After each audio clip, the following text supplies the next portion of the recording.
Hey everybody, welcome into the Sports Phanatic News Sportscast as we're here for our second episode as I am joined by the wonderful Steel Flyers yet again as we're here to talk about the four major sports as baseball's getting set to kick off a season in a couple weeks. Yeah. Basketball's coming off of its All-Star break, heading into its second half, and hockey's rounding about towards the end of a shortened 56-game stretch. And also, of course, we'll talk about some football and the recent signees, which I think become official tomorrow when the Yeah, the league year 17th? kicks off. Yeah. Yeah, so that will be, isn't today the 16th? Yeah, Yep. so that will Today's become 16th. official tomorrow, which is when this show, I believe, we're going to premiere tomorrow evening, correct? Yeah, so that will be when everything's official and you guys have them inked in and you know they're officially on your Right. squad. Yeah, but we'll get We'll give into you a that. little bit of a preview. Yeah, of a preview. Yeah, but we'll get into that later. First and foremost, how you doing today, Steele? I'm doing great, man. I'm doing great. Love doing the show here. This is going to be awesome. We got a lot of stuff to get into. How you doing, Joe? Doing well, doing well. It's always great to talk about some sports, especially when we're going to start off with hockey and really be able to get into a lot of streaks that many teams are on. And even in our division, you got Pittsburgh at winning six, I believe Six. it would be. Yep, Yeah, six. now Washington's at five, and the Isles are at nine. And then we're at that sweet one-game winning streak, against the.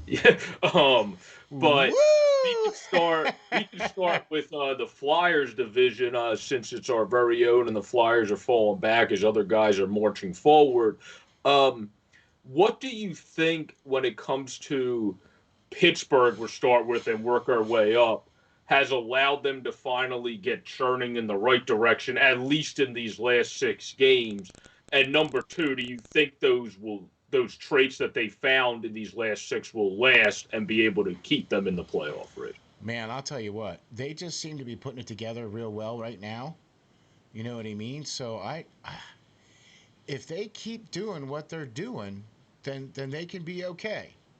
You know what I'm saying? But that's what I think is going to be the problem. If they suddenly start to slide and they don't put some of those wins together like they've been doing, their defense has actually been stepping up and playing well.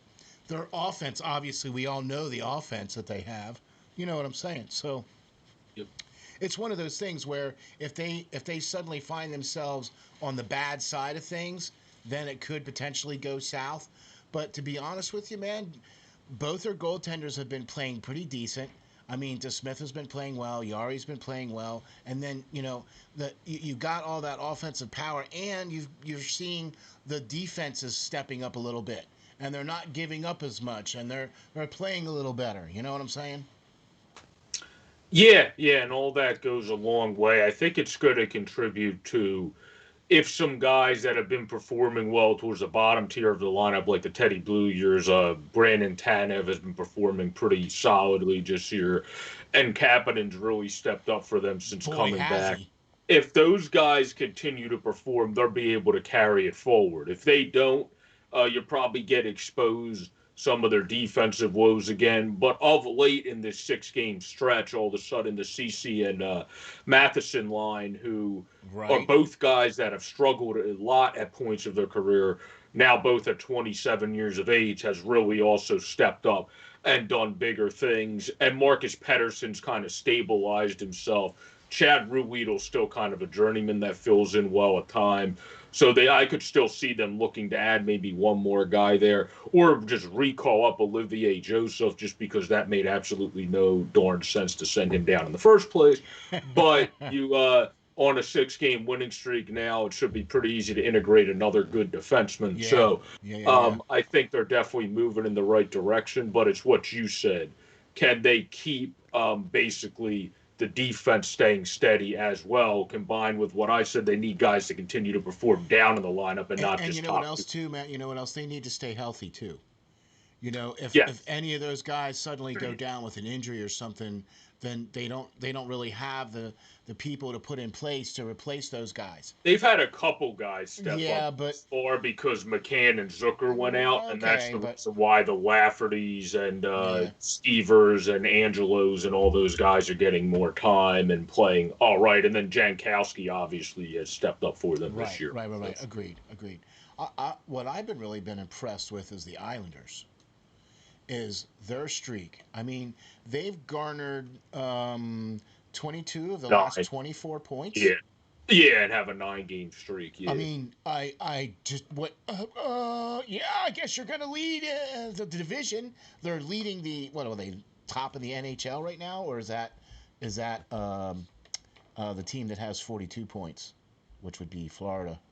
Florida's top of the Florida. NHL now. They're tied in points, but one of the differentiating Okay. categories puts the And who would Tampa have Bay. thunk? Who would have thunk? Florida? I mean, who would have Yeah, thunk that's true. Florida? I mean, the Islanders are really helped by the fact, and all three of these teams have really put together streaks are because they've really been outscoring their opponents of late. Pittsburgh pulled their goal differential up to a plus 13, Wow. which is tied with Washington's. Okay. And then the That's good Islanders company. is all the way up at a plus 22. So Wow. they've really been outscoring their opponents when they got 22 of those 24 points, like you brought up. And they're also led by one of the best coaches, obviously, in Barry Trotz, and run by a guy that's in the Hall of Fame in Lou Lamoriello. Yeah. So you got a pretty good squad to run and put together your squad. You think? So I They think seem their pretty team. stacked. What do you think? Yeah, I think all their team is lacking, like I said, and I don't really like to insult people, but he just isn't good anymore. Leo Kamarov should not be playing 15 games. But other than him, you have a pretty solid lineup, and then he just sticks out like a sore thumb. Yeah. So, like, that's why I'm saying you might want to fix that. Yeah. So, you could get one forward, and then you would be good, or you could hope Del Colli, who was supposed to be great, finally figures it out at the Yeah. NHL Yeah. level. Or Anders Lee comes back a little That's the other bit. thing too that's really hurt the Islanders. But and I think we're going to see that more so down the road than we are going to see maybe in the first couple games. But I think you're going to see that affect the Islanders a little bit. But who knows? We'll see. They do got Barry Trotz. I mean, he's one of the best coaches in the league, and he's. I mean, they just have been riding that wave. I mean, so until it's broken, I guess they're not going to worry about it. They're just going to keep Yeah. riding it. You know. Well, they got a very high graded defensive line, too. When Pellick and Puyak are together, one's a plus 11, the other's a plus. Yeah. Both of those guys work really well. So that Exactly. that is a big sign moving forward. They brought in a veteran in Letty who's worked out pretty solidly since going there. And then Andy Green, the wise old graybeard veteran of a former Devil, What? Well, you got is something against now gray on beards or the something? Islanders, and he's doing really well, still Yeah. playing over 17 minutes a night. So Yeah. I'm with you. I'm they with you. really put together this team pretty well. And then Aho, the other Sebastian Aho, played his first game of the season with 10 minutes the other day and still hasn't fully figured it out at the NHL level, but there's still time. He's only 25. Because the one that plays for So Carolina is doing pretty good. yeah. Tomashoff, I wouldn't be surprised. He played a game at the NHL. He didn't do as well in his first game, but Hmm. as a prospect, if he maybe comes up, the guy they got from Toronto Yeah. out of Ukraine, just because Oh yeah. he's closer to being ready, where some of their other guys are not really fully ready, or they could bring back up Lad, but then you're bringing up 5.5 of cap. Uh, Exactly. Exactly. so you have some options, a veteran in Lad, or you could bring up Tomashoff, and then you can go from there. And you might not have to sign or trade for a forward that's Right. available. So Now here's one for you. Now I got one for you. Now we're approaching. We're about everybody pretty much most of the part. For most part, everybody's at halfway. As far as the NHL season. There's a couple of teams that are a little bit past that because they've obviously played more games, and then there's a couple of teams that aren't quite there yet because they missed games due to COVID and or whatever the case is. But so at this point in time of the year now, we're starting to see teams separate themselves a little bit. You know what I mean? And you're starting to see that gap is starting to open up where you're starting to see the teams like Florida, Chicago, and Tampa Bay and Carolina are separating themselves from the rest of the team in the division. You're starting to see teams like uh, the Islanders and Washington and Pittsburgh are starting to separate themselves from the rest of you know what I mean? It just seems like it's at that time of the year now. So my question to you is this. All those teams that are, all the teams that make it and everything like that, are you more interested in seeing those interdivisional playoff games, or are you more interested in seeing the ones where you start seeing like Boston play Toronto, or you start seeing the intermingling of the divisions for the playoffs?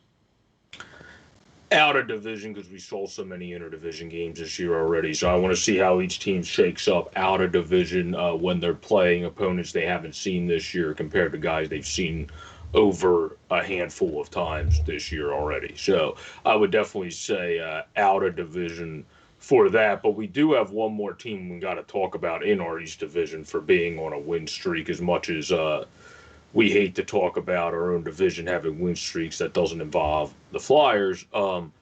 That would be the Capitals, who now all of a sudden, again, they have two goalies since Samsonov's come back and started performing better. They're on a 5-game win streak.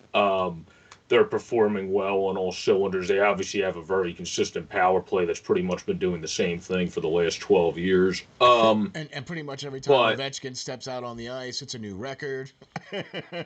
Yeah, pretty much. But what do you think has led to the Capitals' success? And do you think because of their experience and also having Lavi, who usually does very well in his first season, there be a team that's very likely to keep this up and make it into the playoffs? Yeah, I think they are.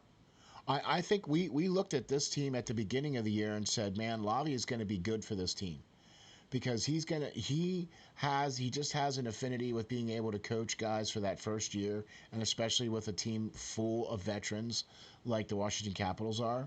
I mean, look, let's face it. Oshie's been playing really well. Their goaltending has been playing really well. Their defense has stepped up. Okay, their offense is always going to be there as long as they have Ovechkin out there on the ice, and they're getting it more from just Ovechkin. Like, he's not the only guy that's scoring. You know what I mean? You're getting it from elsewhere. You're getting that secondary, and not always just Ovechkin is responsible for putting the points on the board. You know what I'm saying? So those points are coming from other places. And so that's why I think you're seeing Washington taking off like they are, because it's not just like, oh, well, if you shut down Ovechkin, then that's it. Well, no. If you shut down Ovechkin, they got, 4 or 5 other guys on the team that, another couple of lines that are going to be able to take care of the scoring. You see what I'm saying? Yeah, and their defense has really stepped up too. Brandon Dillon's been very good for them defensively this year and has also produced 8 points. Yep. Carlson is 24 in 28 games. Justin Schultz has been great for them this year. And so is Chara. Chara's played really well for them too. Chara's really good, especially for the age of 43, mixing in with Nick Jensen. You know what I mean? Having Jensen come back and now look very solid himself and scoring 2 goals against the Flyers. So they seem to have a pretty good squad. You obviously have Vanacek's played the handful of games because Samsonov was out with COVID. He's back now and seems to be getting in his groove. So that's going to send them in the right direction. Played really well. He played really, really well that time that Samsonov has been out and missed all that time. He played really well. No, yeah, exactly. But I'm saying now with Samsonov back, they're even in a much better front to be able to more dangerous contend. now. And the only reason they're playing with one less forward is because Tom Wilson got suspended. So when he comes back, you're not going to play with the extra defenseman where TVR's in a lot. And then you have the forward core go back to the way it was, since Lars Eller is also injured at the most unfortunate of times. So. Right. And how many games? He was suspended for, 7 games? 7, yeah. 7 games, and his suspension should be coming up here soon, right? I think after. Yeah, I'm not sure how many games. Okay, Honestly, right. I haven't paid attention to it. Yeah. Okay, but it should be soon, though. I mean, 7 games. That's like a week now in the NHL. Yeah, with the way things are and everything like that. 7 days goes by. You've already played 4 games, so It'll probably be 4 or 3 more games max, I would think. Okay. Yeah. Okay. All right. And then if that's gonna be like that's gonna be like a free agent for them. dropping into their Hmm. lineup. After 7 games, yeah. That's what I mean. Yeah, it's going to be like, oh, hey, now this guy's now going to be part of the Washington Capitals again. Oh, okay. So Hmm. I think that there's gonna. I think we're going to see some things happen at the trade deadline this year, more so than what we did last year. Um, Obviously, owing to the fact of what they had to change it and move it and all that other stuff from last year. So the other thing I think too is that we might see some moves sooner than the trade deadline because of the logistics with the COVID and dealing with going back and forth to Canada. So you might see some of these deals being done sooner. You know what I mean? Because they have that 10-day or 14-day rest period or Yeah. quarantine period that they have to go through. So I really think this is going to be a very, very interesting trade deadline where you're going to see some of the teams that are on the fringe going to be trying to do what they can to get there. Yeah, I could see that. If it involves Canada, I could see it happening earlier. If it involves America, there's not as much of a reason to have to Right. push for it to happen as early. Or if it involves two Canadian teams, there's not as much of a reason to have to push for it to happen as early if you're trying to get the best deal. Exactly. So I think I could see that if it's between a Canadian and American team. Otherwise, my advice would be like it normally would be, which is don't rush it. Try to get the best deal for both of your teams. Agreed. Um, but we have a couple other teams that we will get to that are also on winning streaks. Two are in our Central Division. We have the Carolina Hurricanes, led by Rod Brindamore, former Flyer, on an 8 game winning streak.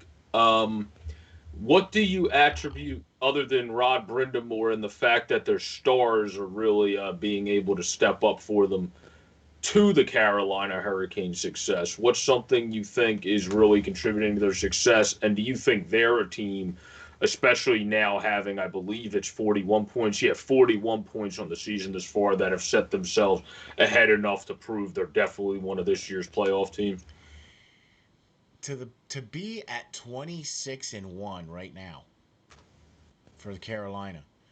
We had a lot of question marks with Carolina because of their suspect goaltending.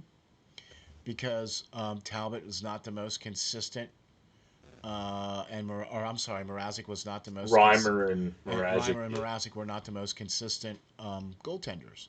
Okay, and there was some injuries, and then they had some COVID and everything else like that. But I'll tell you what, I would not want to play Carolina as the first round of team that I would have to face in the playoffs outside of this division. I would not want to play Carolina because they are scary good.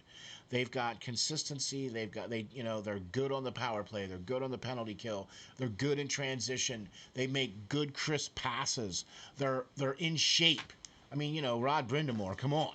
Those guys are in shape. Yeah.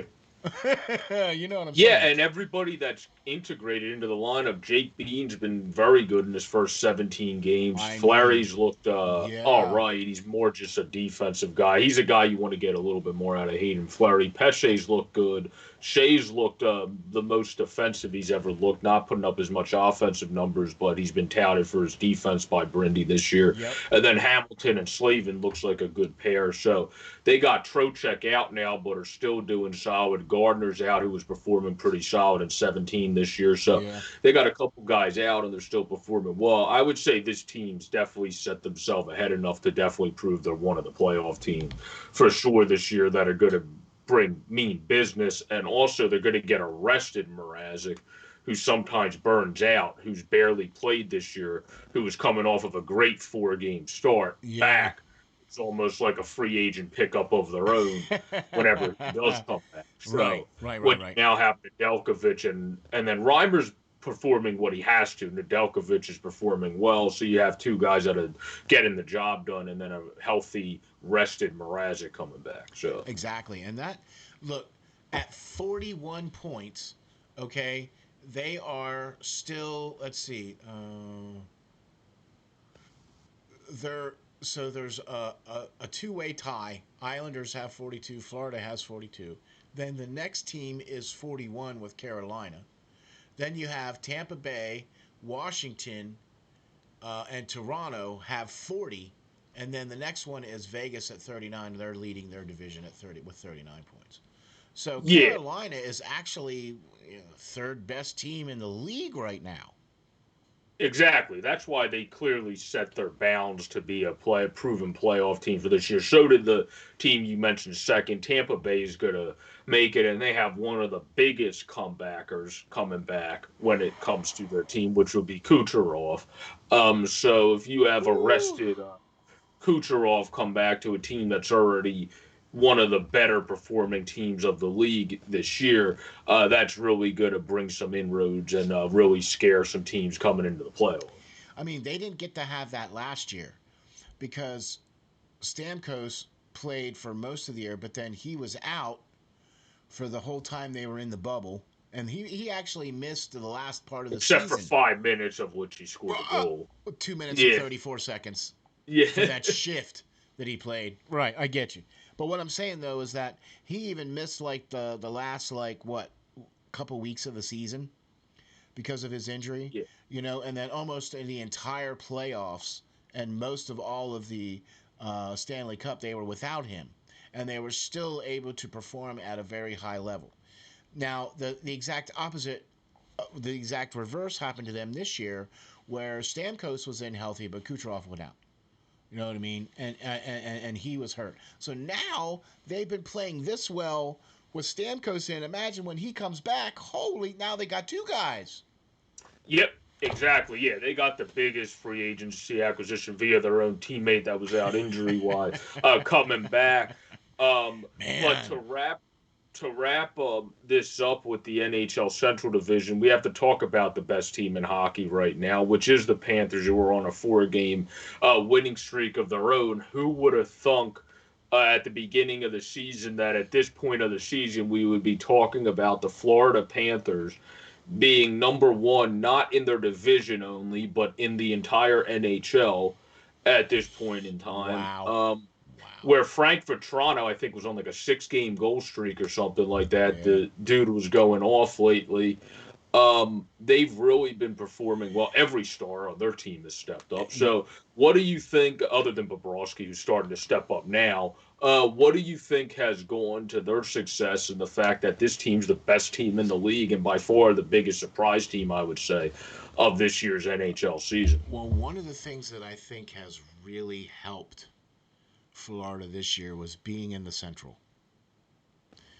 Yeah, yeah, Okay, because let's face it, the the bottom the bottom of the Central is some of the worst teams in the league. You got Detroit with 8 wins, Dallas with 9 wins, Nashville with 12, and Columbus with 11. You see what I'm saying? So I think that's helping them, that they're being able to play those teams and beat those teams. But not only are they beating those teams, but they're beating the Carolinas and the Tampa Bays and the Chicagos, right? So we all thought that if Florida, if Bob could play up to 80% of his Vesna self, we felt that Florida might sniff at one of the playoff spots. You know what I mean? Apparently, the co-host disagrees, but they have just completely overperformed this year. Quinville's got them rolling. You know what I mean? He's got that team playing in a good system. Everybody's bought in, okay, and everybody's playing for one another. You watch these games. I a couple weeks ago, I remember watching Huberdeau make this sick uh, behind the back, no look, spin a rim, a pass, right, to get a goal for another teammate. Yandel has stepped up big time. You know what I mean? So the guys on their team have really stepped up and played exceptionally well. I think being Gudis has also been a good enforcer for them. That's at a plus exactly, 12 this year. Yeah. exactly. Gudis has played well. I think that this team could potentially win this. I mean, they could potentially win the Central if they keep on keeping on. They're definitely. I mean, Tampa Bay's now in third place. Carolina's in second. I mean, they only got 2 points ahead and one game. Tampa Bay and Carolina each have a game in hand, but Carolina is 1 point back and Tampa Bay is 2 points back.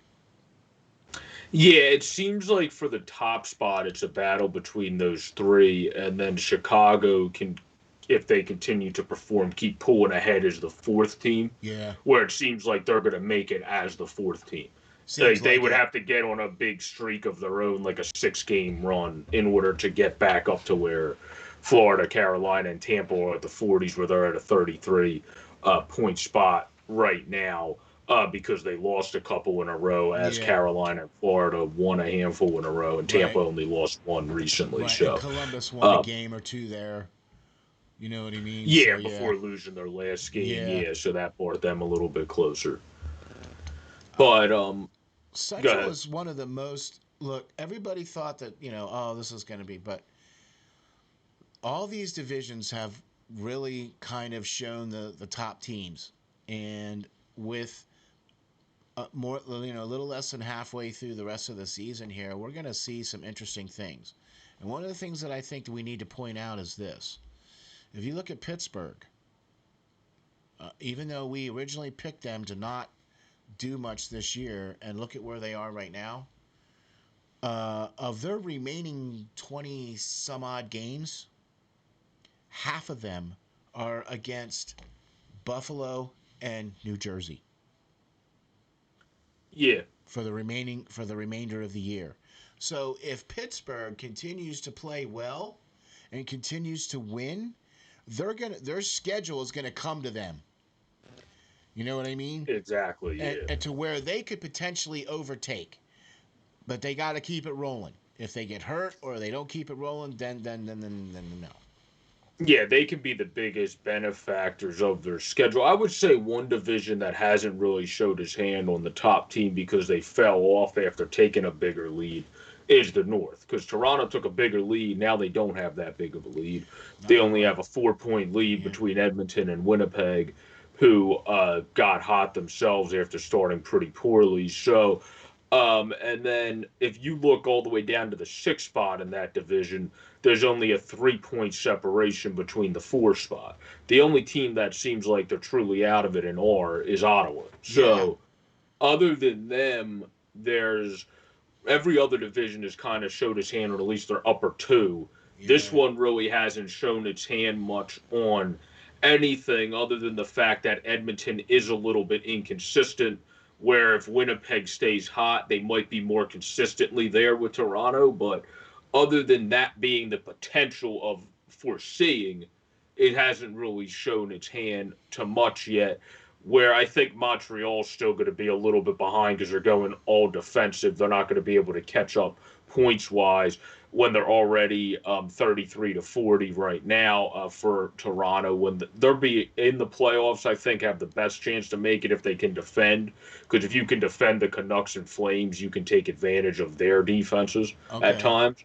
Okay. So I We'll see. feel That's like going to be that's why interesting. they have a Yeah. better advantage there. Um, It's but this interesting. division, I don't think is decided yet. This is Yeah. the one that I don't think is decided fully by even who's in the top three at this point. I Like, would also have to say that I would put the West in there too, because the West is so tight right now. I mean, you got a 4 points between first and second place, but then you have less than 2 points separating the next three teams. yeah, the only team that's truly, and the Sharks are pretty much out of it too, but that's Yeah. truly out of it is the Ducks, just Ducks. because they're at 22 to 33, where 25 to 33 could still be made up with a win streak. It's just not likely. Exactly. Um, 28 to 33 for both the Kings and the Coyotes still puts them in it, though. Exactly. So, yeah, that division's definitely close, and it's going to be interesting to see where that goes. I would just have to lean towards of experience. The Vegas Golden Knights being able to hang on because they have the most experience since bringing guys over, which sounds weird since they're a team that's only 6 years old. But they do have more winning experience than some of these other teams, Like other than Minnesota. Colorado, who does have some winning experience in St. Louis, who won the Cup. cup obviously Yeah. recently, but they've changed more than Vegas too. St. Louis lost Pietrangelo, was a big part of that cup winning team, brought in Krug, a different type guy. Plus, So St. those Louis has teams been hurt a changed. lot this year too. Yeah, they've been hurt a lot. So it's very nice to see they were able to contend and stay where they're at. I just feel this year they need to get another goaltender too to rest Bennington so he doesn't get beat by the playoffs. That's why I don't think they're in my contending status now for the Cup. If I'm picking someone from the West, that would be Vegas. And then Minnesota would be a sleeper team for the Cup, but I wouldn't put them in my contending status yet. Yeah, I'm with you on that. I could agree with that. I mean, I really like how Minnesota's been playing as of late. You know what I mean? Zuccarello's really got that team rolling, and they've been playing really well. But it just seems like this is going to be one of those divisions where I agree with you on that 100%. I think they're right there with the same kind of thing as what the North is doing, where maybe the top two, maybe three teams still haven't quite really established themselves yet. They kind of jumped out a little bit, and then now the other teams are starting to catch up. You know what I mean? Like with what happened with Toronto. You know what I'm saying? So, Well, go ahead. I was going to say with the North, though, I think even though Toronto, Winnipeg, and Edmonton's going to need their defense to get a heck of a lot more consistent, Yeah. and not just have Mike Smith step up because I mean, he's been doing great, and hats off to him, shout outs to him, but I don't think that's going to last forever. I And agree. I then agree. you have Winnipeg who rides off the back of Hellbuck and mixing in great defensive games. They need to get more consistent. There are a lot of running guns. Same with Edmonton. Same with Toronto. The only team that's committing to defense is Montreal for the most part. Well, Like I think fully Calgary committing is now too, man. Because with they're going to Sutter, try to. yeah, Yeah, they're going to try to. We'll see how their group is able to actually integrate that since they were not in that form at all before. They were running a completely right. set. Where Montreal was a little bit more steady to Yeah, I convert got to you. more defense. But I feel like Montreal also has the cats to do it a little bit more. Like you have the veteran like Petrie, you have Weber, both are pretty good defensive anchors Yeah, I'm with already. you on that. But if there's a team in Canada that will surprise to make a deep run, that's probably Montreal because the other teams are running gun. You have teams in other divisions once they play out of their division that are a lot more defensive than Toronto, Edmonton, or Winnipeg. So if they go up against someone that can all of a sudden stop their stars, they're going to go, well, what the hell do we do now? So that's going to be what could happen for those teams. Where Montreal, you might have 2-1 scores, 3-2 scores. Exactly. These teams, you might have 5-6 scores, 6-5, 7-6, because that's how some of their games have been. So. Yeah, exactly. I mean, all you have to do is look at their goals for. I mean, Edmonton has 103 goals for. Toronto has 102. The next closest one is Washington at 100. Okay. Yep. That's the next close. The next one closest to that is Florida at 99. Tampa Bay's at 98. That's it. I mean, you don't even have the Vegas has not even cracked 90. Yeah. You know what I mean? So you Now, could, yeah. Now, just to wrap up on hockey, and then we can, if you want to run the ad, do that and move on to the next topic. I would say for our division right now, as much as it pains me to say it, the Islanders are the best contender for the Cup. And then if we go into the Central, I would say it's Florida and Carolina, with Tampa being an outlier because Kucherov's come back, but when he comes back, you need him to get into a groove quickly. It's not like he might come back like Marchand, but not everyone comes back and snaps it right away. So you have to see if he is that guy or if he's more like a Giroux, who other than this year when he came back usually takes a little bit to come back. So you have to see what he brings. A team to watch out for, though, is Chicago as a surprise team to make a deep run because Doc, if you go deeper, will he be able to come back sooner? Will Taze all of a sudden go, oh, I feel better now, and we wish him well and hope everything that's going good with him, but maybe whatever his illness is, he fears COVID is the biggest thing. So I don't know that, but if that is the case, a lot of vaccines are supposed to be out by the playoffs. So if that does stay on track, he might feel more comfortable by the postseason. If it's not something with his muscles and it's more a health concern that he's very scared of COVID, if that's actually the case, he might feel comfortable by postseason's time. Well, if you get Jonathan Taze back in your lineup, that's a big thing too. Gee, So that's that's an why, automatic game changer right there. yeah. So that's why you have to watch out for Chi-Town and see how their guys are coming back. Even Nylander, who has a lot of skill, if he comes back and is able to put it together, because he's going to have all that fire in his belly being out for a while, wanting to really step back in and show what he's worth, that could even be a big contributor. Yeah. So that's why I would say they're a sleeper team. But I would say, unless if you have any closing points, that wraps up the NHL topics I wanted to talk about. Yeah, no, the only thing I could say is I think you're going to see some teams that are going to surprise you. I think, honestly, I think Pittsburgh's going to be one of those teams. I also think Minnesota could potentially be one of those teams, and I agree. I think Chicago could be too. You know what I mean? Yeah, I think Minnesota's more of a sleeper team than Pitt, just because Yari has to continuously show me he can do this, where Talbot stepped up at times in the past and was kind of just running to a ground, similarly to what San Jose's doing to Martin Jones. So I think that's a little bit different there, but that's just my take on it. No, I agree with you 100% on that, though. Where Kokkonen looks like he's going to step up for Minnesota if he continues to perform as well. They lost Staylock to Edmonton, I know, but they it looks like he's looking like a really good player too for them, and quite amazing. And Hunter Jones in their system coming up to play goaltender. So we would like to throw this to our sponsors. We'd like to thank www.cccresorts.com, proud sponsor of the SteelFlyers All Sports Network, proud sponsor of the Sports Phanatic News. They take care of all of your pet daycare needs. They have groomers there, professional groomers. They have an indoor and an outdoor pool. And we're going to catch a little commercial here and let you guys hear what all they have to offer. And thank you very much for CCC Resorts for being our sponsor. Greetings. This is SteelFlyers from the SteelFlyers All Sports Network, and we have two very special guests. We are delighted to be joined by Tracy Musser and Nicole Howard from the Canine Country Club Resorts. Tracy and Nicole are both managers for CCC Resorts and work at the Windsor or at the club, one of two locations both in Manheim, Pennsylvania. Congratulations on your 30th year anniversary of being in business. Let me start off by saying this. SteelFlyers stands behind this company 100%. They've taken care of SteelFlyers furry friend for the last 2 years now, and they are a one-stop shop for everything your furry friend needs. In fact, let's find out what our friends at CCC Resorts offer. Nicole, how are you today? Good. How are you? Doing great. Thank you. What are some of the great boarding services that you guys offer, and what do we have to do in order to get our furry friends taken care of when we are unable to travel with them? Well, we like to bring everybody in for a tour first. That way they can see the behind the scenes, they can see where they stay, they can see where they play, and then we explain all of the fun things that we can add on to their reservation, whether it be one of our packages, either a nature walk, a ball time, or even a cuddle time. Oh, wow, that sounds great. Boy, it sure sounds like a resort to me. So how are you today, Tracy?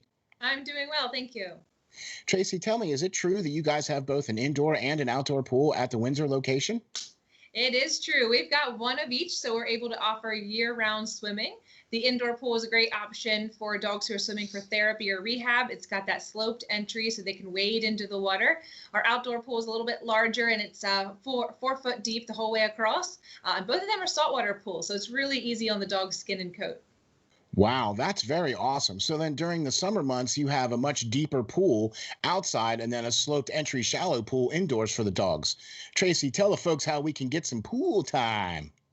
Well, the first thing everyone does is come for an intro swim. We use that time to make sure the dog is comfortable in the water. We make sure they know how to get out of the pool safely, and we go over all the pool rules and etiquette with the clients as well. After that, they're able to schedule private appointments where they have the pool to themselves, or they can invite friends and have a whole group swim going on. So after a dip in the pool, then it would have to be off to the groomers, right? I mean, our furry friends cannot go out looking their best. Nicole, what are some of the great services your top-notch groomers provide? Our groomers, they specialize in full service grooms. We can do the basics, whether it be just a bath and a brush out or a blowout. Or for the extra pampered pooches, we can do nail dremels, we can do deodorizing soaks, and also facials. Wow, man, that sounds like a resort if you ask me. Tracy, I know one of the main programs here at CCC Resorts is the WAGS program. The Steel Flyers dog is enrolled in this program. So why don't you tell the folks what is involved in this and how they can get enrolled? Yeah, the WAGS program is our primary daycare option at the Windsor. It's designed to be a structured program for people who are looking for a set routine for their dog. They all come on the same days each week, which allows them to have set friends, and we know exactly what's going on with each group. So we do a little bit more activities and we build more into their daily routine there. But we've got other daycare options as well for the people looking for a little less commitment. We do an hourly care where you can drop them off and just pay by the hour. We also do a day stay option, which is great for the dogs that prefer human friends instead of making friends with other dogs. And then we have a traditional daycare option as well if you're looking for the occasional outing for your dog. Wow, there you have it. A full-service groomer, a daycare program, and an indoor and outdoor pool. What more could you ask for? Sure seems like CCC Resorts has everything covered. Remember, DOG, depend on God. All right, thank you very much. That was a word from our sponsor, www.cccresorts.com. We appreciate them sponsoring the show. All of the great stuff that they provide for your pets, daycare, swimming pool, all kinds of wonderful things. Steel Flyers dog is enrolled in this program, and I'll tell you what, they take care of Steel Flyers dog so well that she loves going there. So, and she comes home every night, sleeps. So that's always a good thing, you know what I mean? So. All right, my man. We took care of the hockey side of things. Let's get into some hoops, right? We just finished the All-Star game, and how did that go off? To tell you the truth, I didn't give a crap, so I didn't watch any of it. I don't care about All-Star games as much as other people. I was just curious. I like the festivities around it, but right. like if there's something better, like, if there's something better to watch on television, I'm not going to watch a sports all-star game. I used to always watch baseballs because it had a contributing factor in home field advantage for the World Series. Right. But now that that's not the case, that's not even important anymore. Okay. So, okay. Well, this was that's just why, kind of more of a fun to watch. Yeah, this was just more of it's just a dunk contest almost. It's just all offense running up and down. So where hockey's just a scoring fest and baseball's just like a run competition more times than not. So all right, especially now they pulled the World Series anchor off of it. So okay. But I'll tell you what though, man, we've got a lot of stuff going on here, and a lot of teams are jockeying for position to try to make the playoffs. I'm assuming, and here's one of the things that I have to be real honest with you about, that I was completely blown away by when I saw this, the first time that I saw this. And this was a couple weeks ago, and I was blown away by the fact that the Sixers were leading the East, and they still are. They're actually second in the league. Yeah. The first team in the league right now is Utah with 28-10. Yeah. And the Sixers are 27-12. And Phoenix, of all teams, are 26-12 as a third in the league.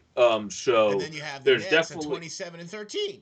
Yeah, the Nets are more to be expected though. After you get James Harden, when you have Kevin Durant and Kyrie Irving already, that's a little expected to be. I mean, and the Lakers aren't no slouch neither at 26-12. No, the Lakers just got screwed by Anthony Davis's injury. That's what hurt the Lakers. They got completely screwed by Anthony Davis's injury.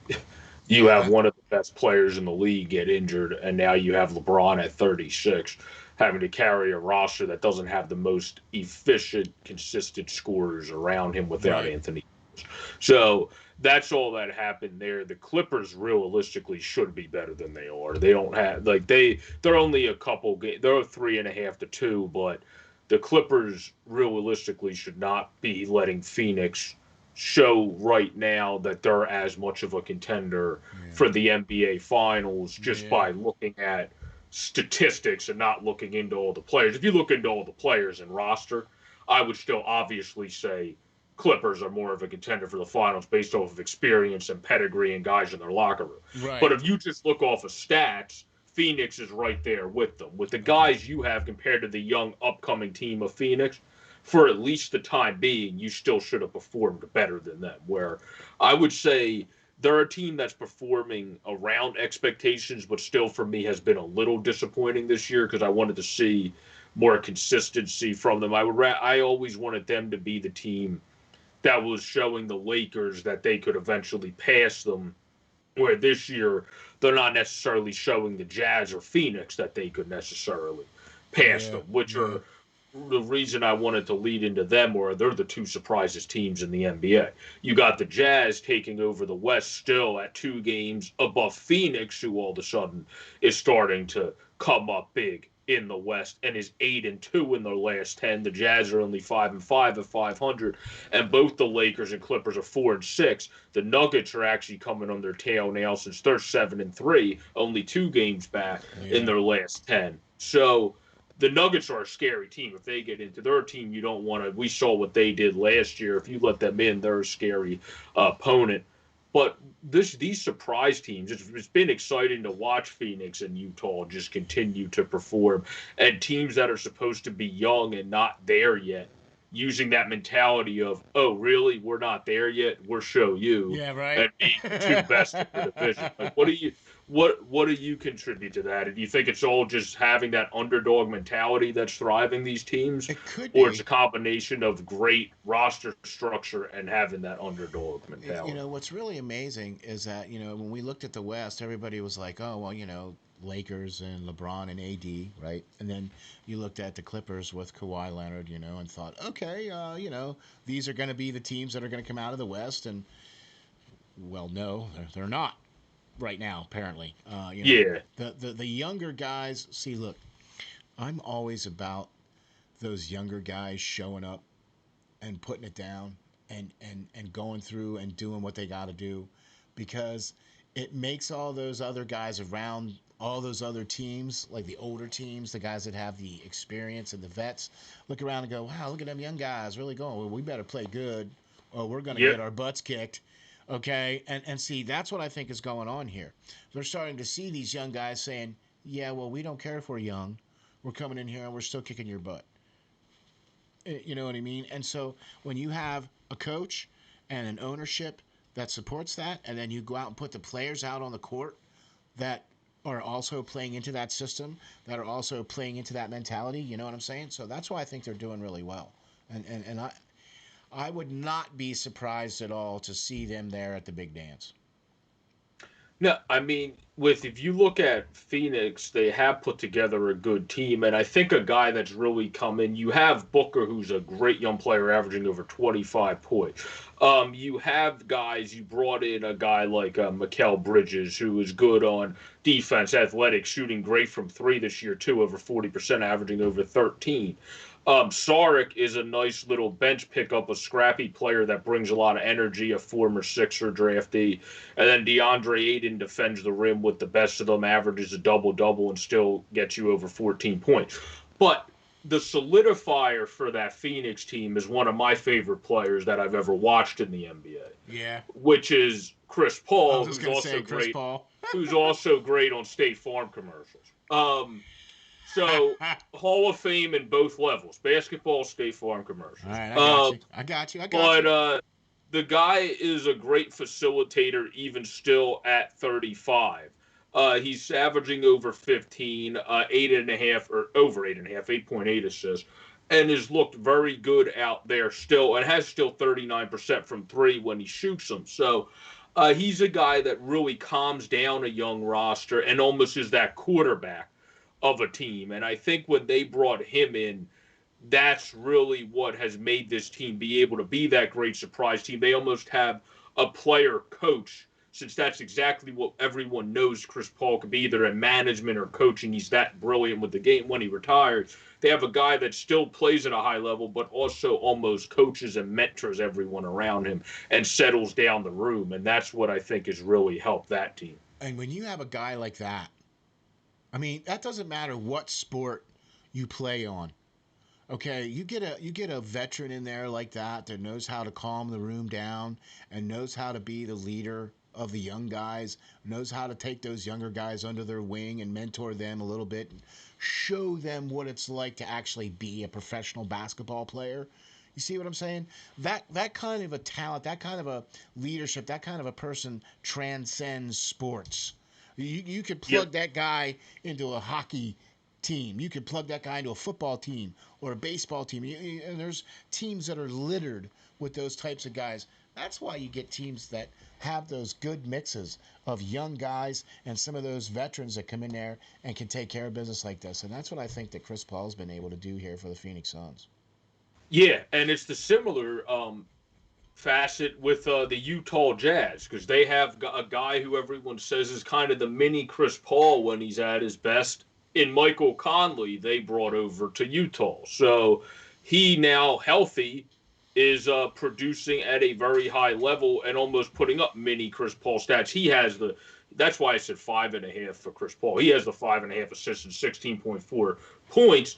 He's a guy that really calms down your room and facilitates your offense well at the age of 33, in his mid-30s as well, that's been around the block. And look how good it seems like he's really helping a player like Jordan Clarkson that almost averages 18, really coming to his own in his late 20s. They obviously have Donovan Mitchell, who's an all-star in the league, but Donovich is a guy they brought into the room who's great. They kept Favors for his veteran presence. Yeah. This team knew how to mix in the young with the old really well, and that's exactly what I think has gotten them to the point they're at now. They mixed in their vets with their young studs so well that's why they've been able to take advantage of some injuries for both LA teams and some misfortunes and be in first place right now.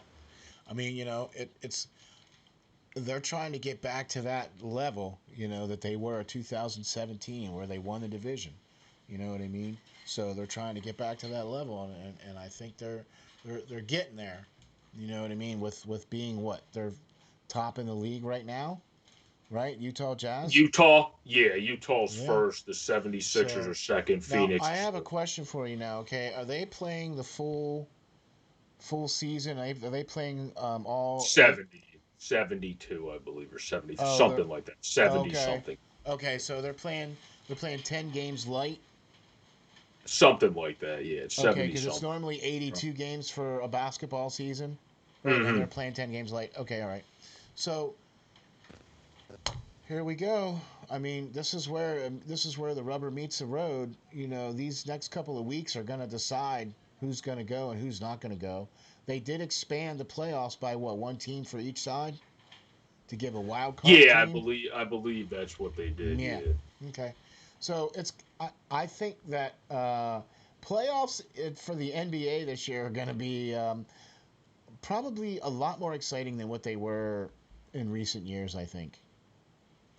Yeah, there's definitely a chance for that because you have a lot of teams that are going to be in close quarters. But I think now when it comes to other teams that have been successful, we talked about the West.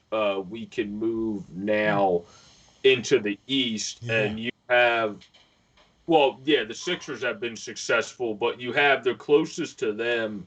Three teams have kind of set themselves apart by a bit in the East, and that's the Sixers, Brooklyn, and Milwaukee. Yep. The Heat are 4 games back of Milwaukee in third place. Charlotte's 4.5, and so is Boston.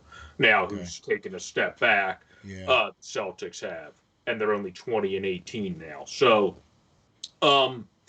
I think those 3 teams are going to be the 3 that are going to be at the top once the East is said and done, unless if Miami, who I would give the best chance to, can kind of get their veterans, Jimmy Butler, everybody kind of fine-tuned into the right order going, or they do get Kyle Lowry, and that kind of helps facilitate and calm down everything, just as we said Chris Paul did for Phoenix and Mike Conley did for Utah. But other than that, I don't see them for overtaking Milwaukee and especially a Brooklyn or a 76ers team. The biggest contest to the Sixers, I would say, is Brooklyn, just because Brooklyn's offense is one of the most historic offenses. Milwaukee's a good team, but they will get inconsistent on offense at times when they don't make shots. Giannis will sometimes try to do some things he's not as sexy at doing. And then it'll be all hell breaking loose, and that's when they have the series like they had in the playoffs last year, and they're not able to kind of get over it because every issue kind of compounds into another issue, and then you don't get over the hump. Right. The Sixers have had that issue in the past, including this season, when Joel Embiid was out. Recently, they've been showing more success when guys have been out, and a big factor to that has been Ben Simmons, things that I have almost lost my voice for trying to preach on podcasts in the past, has finally got aggressive. It's only taken him about 6 years, but Hey, he finally picked up the clue phone that you've been ringing for him.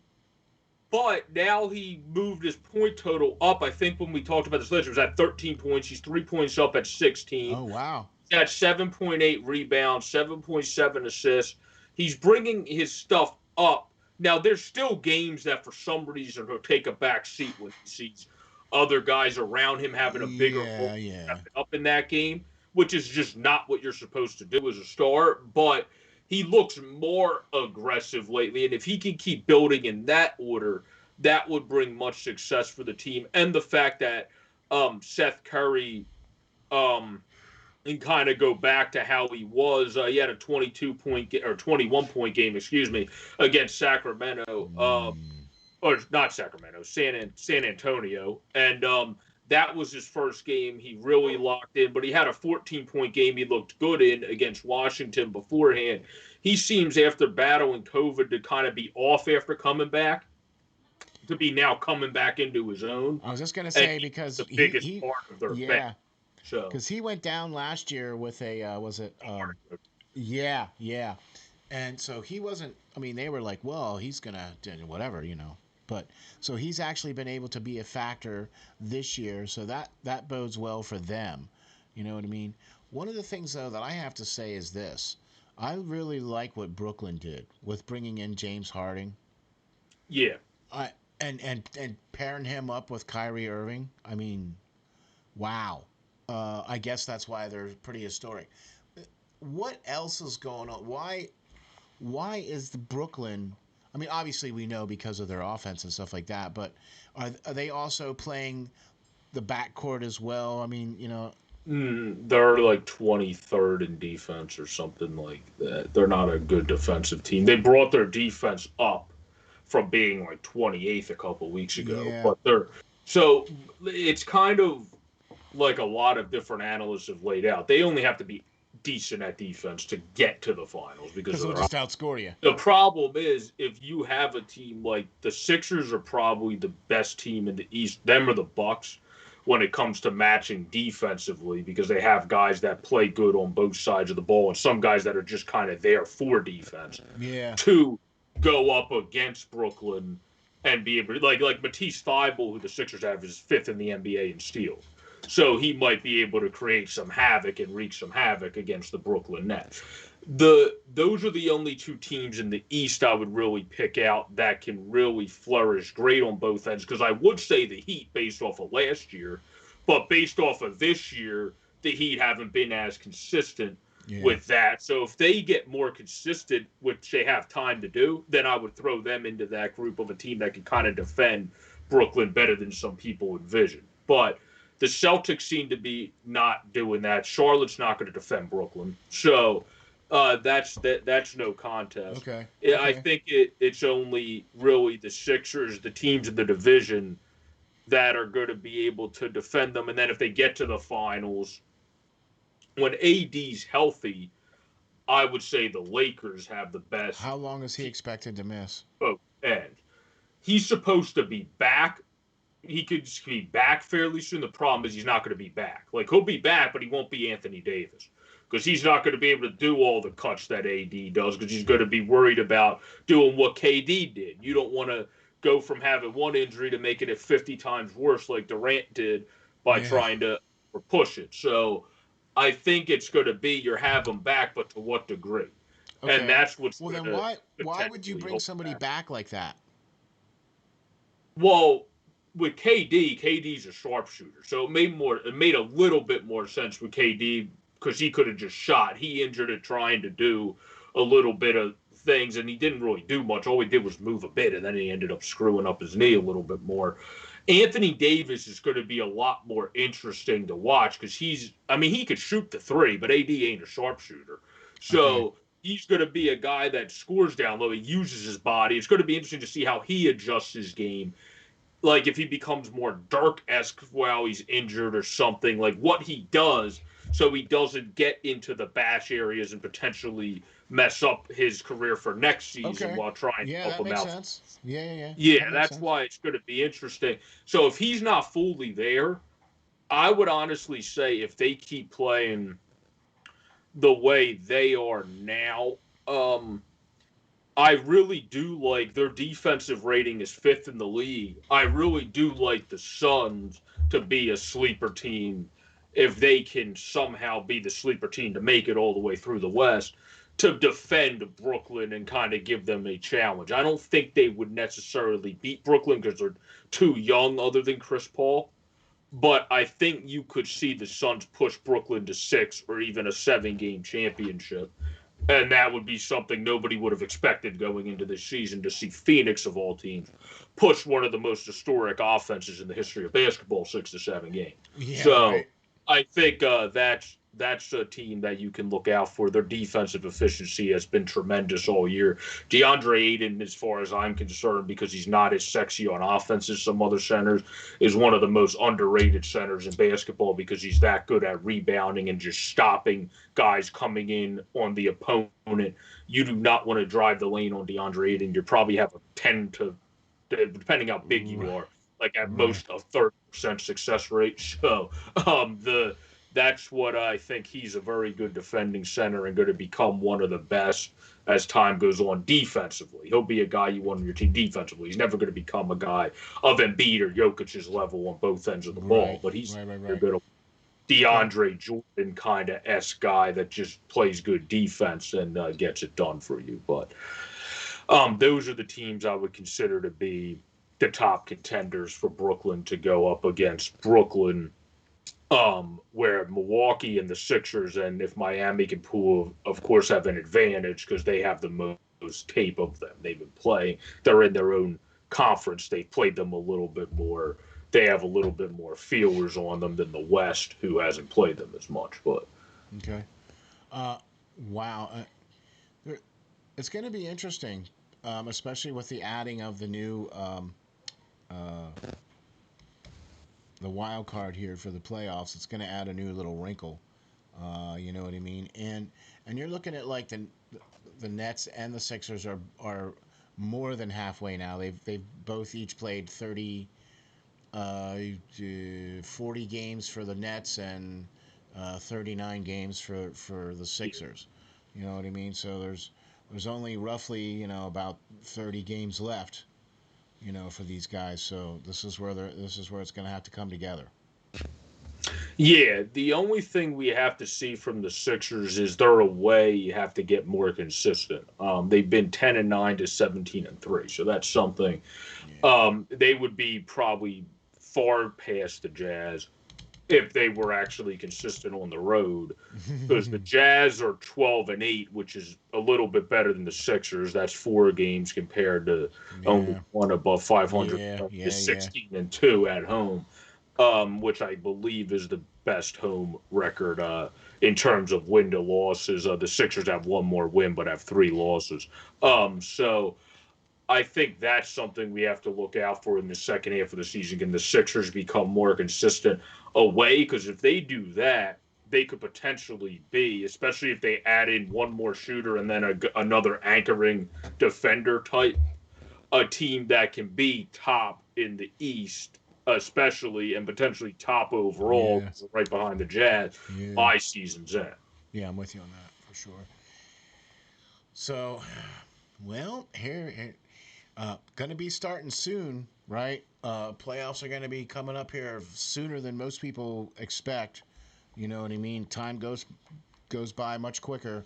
Are they playing a condensed schedule like the hockey is, or are they still just playing like a game every other day, or every couple days they play a game, or you know, they kind of They're seem to have moving a little bit. They're moving quicker still. Yeah, they had the All Star break, but they're still moving it pretty quick, even with the All Star break. So the NBA has been doing a pretty good job with that. okay, okay, Um, So if we wanted to, like I did with hockey, I'll run through who I think will stand out, not just in the conference, but in the divisions real quick. I think when it comes to the Central, Milwaukee's pretty much won it already. The Central Division, you have 7.7 or 7 games, 7.5 separating Well, they're Chicago. 8-0 in their division too, so Yeah, they're destroying the division. That's pretty much a yeah. in terms of the Heat and Charlotte and Atlanta has been really good lately. They're 7-3 in the last 10, as well as Charlotte. Miami's been 9-1. The Heat have the most experience. I'm going to lean towards them due to having the experience and having guys that have won before to be able to take that division. But that one's by far the closest to call. Utah, I think, is going to take the Northwest. Yeah. Denver will be behind them probably, but Utah will be the one to take it. The Pacific is the hardest to pick. I still think by season's end, they're only a half game back now. The Lakers will be able to win, and either Phoenix or the Clippers will be in second. I don't think Phoenix will keep it up enough to win a division over a LeBron-led Lakers team. The Especially Southwest, when AD comes back and, that kind of stuff too. So, yeah, I'm with you. The Southwest has the most mediocre teams in it, but Dallas is 20-18, San Antonio is 20-16. Just because I want them to win the division, I'll give it to Dallas. Right. I would rather see the San Antonio's done so much in the past. When it comes to our division, Philadelphia and Brooklyn. Like I said, I think if the Sixers add that one more consistent shooter, because Milton's been a scorer, but not necessarily a consistent three-point guy. He's only around 30% this year. Right. You can help with that and another defender. I would lean towards the Sixers because they're better on both ends of the ball, where Brooklyn's historic offensively very meh defensively. So that is, by the way, a technical measuring term, meh. Yeah, exactly. Okay. With Brooklyn being in second when it would come to that division, and a very close second. Okay. So. All right. Honestly, I'm with you on just about everything. I really do think that either LA Clippers or Lakers are going to take that. You know what I mean? I don't know if Phoenix is going to be able to hold out. I also agree with you on all the other ones too. I think Sixers, Milwaukee, Atlanta. I'm just going to be interested to see how things are going to shake down in the playoffs.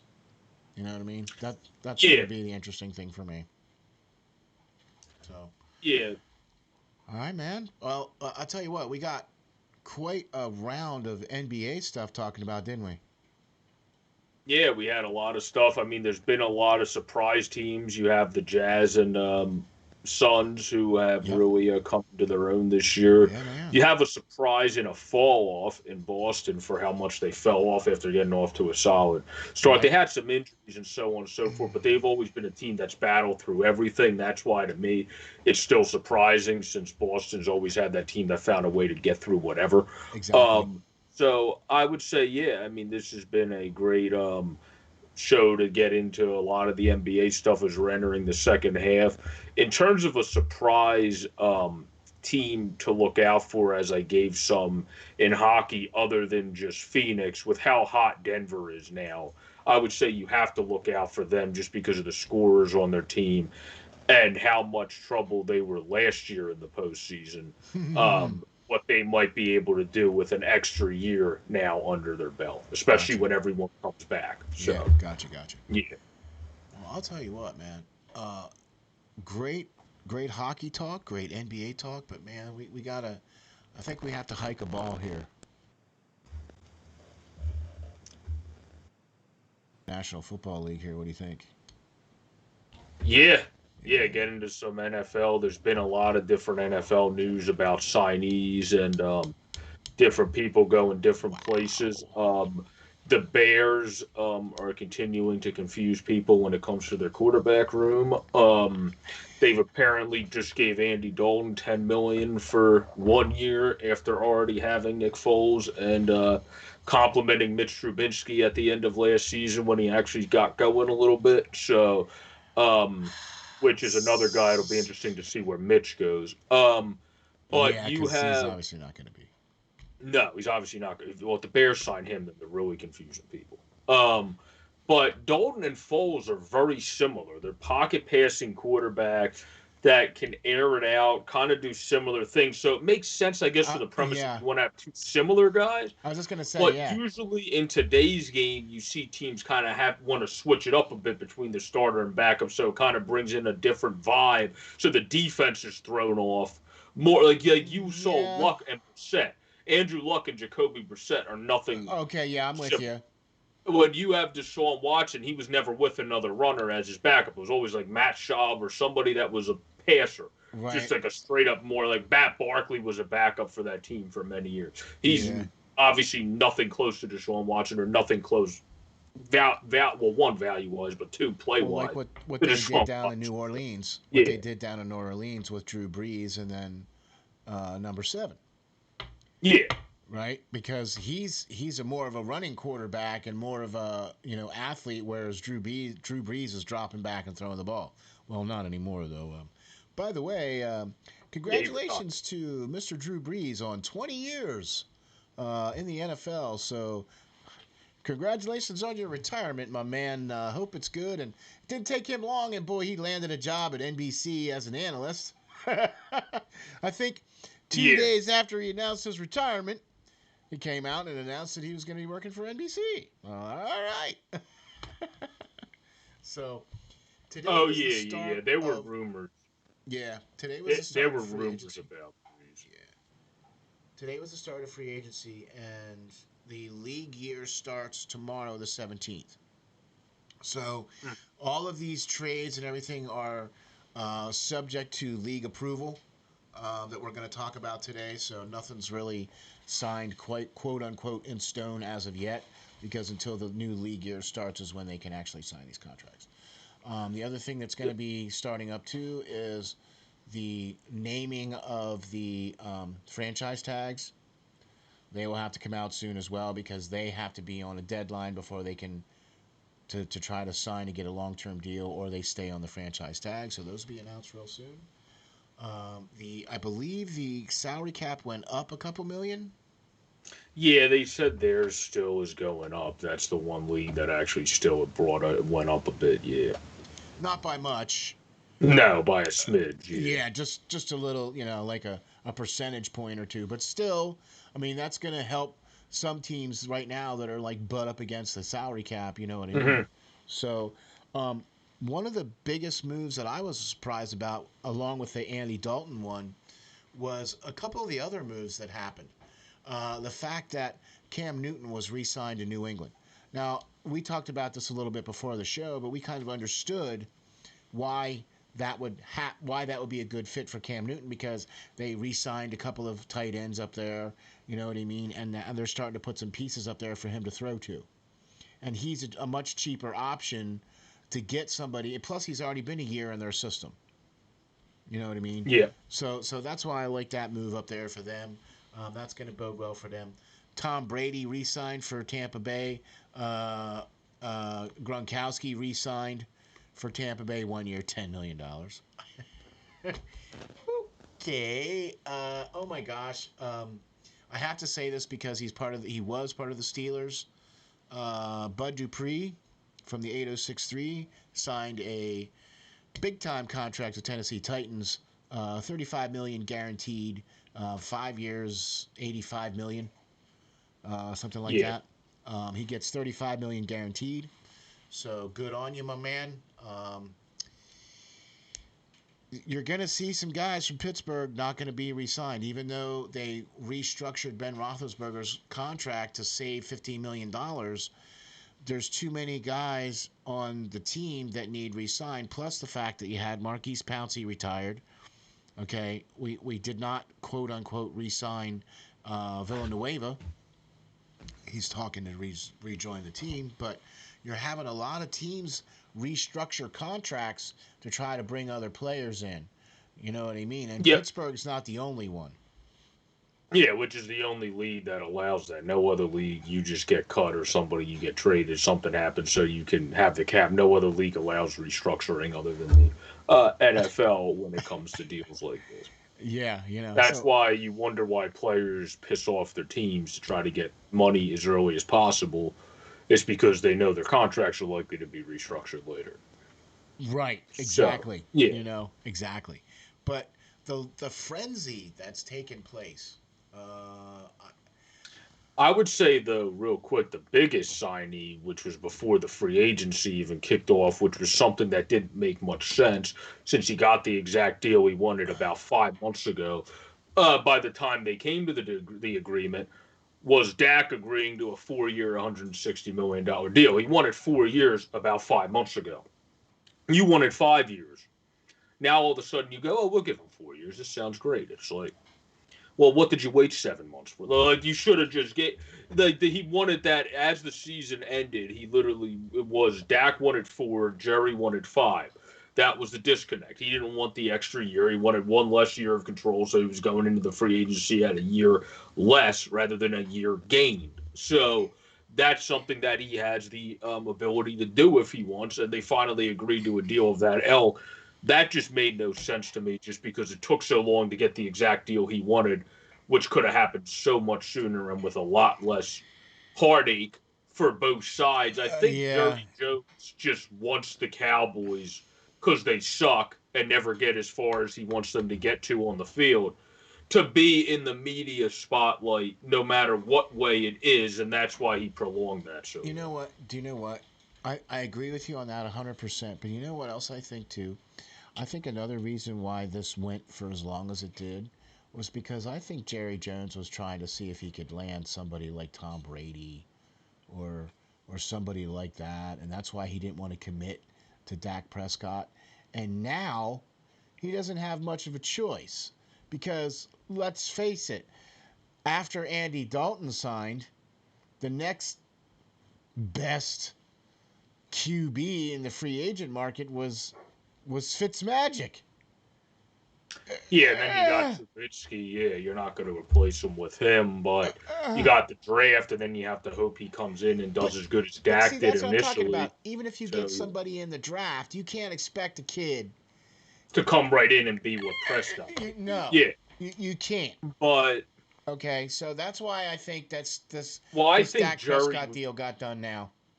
I think Jerry was thinking because Brady wasn't going anywhere after winning the Super Bowl in Tampa. I think he was thinking Deshaun is pissed with Tennessee, or not Tennessee, with Houston, the Texans, and Russ ain't too happy in Seattle. I think he thought he could have somehow finessed one of them out of their two locations, and that didn't work. So then he ended up getting Dak on what he wanted, which he could have settled for months ago rather That's than what I wait. mean. That's why I think. Yeah, I Yeah, agree. I agree with you but 100%. it is interesting though, since one guy that signed, I think it was for 12.5. I believe he was also on the Texans a couple years ago, if I'm not mistaken.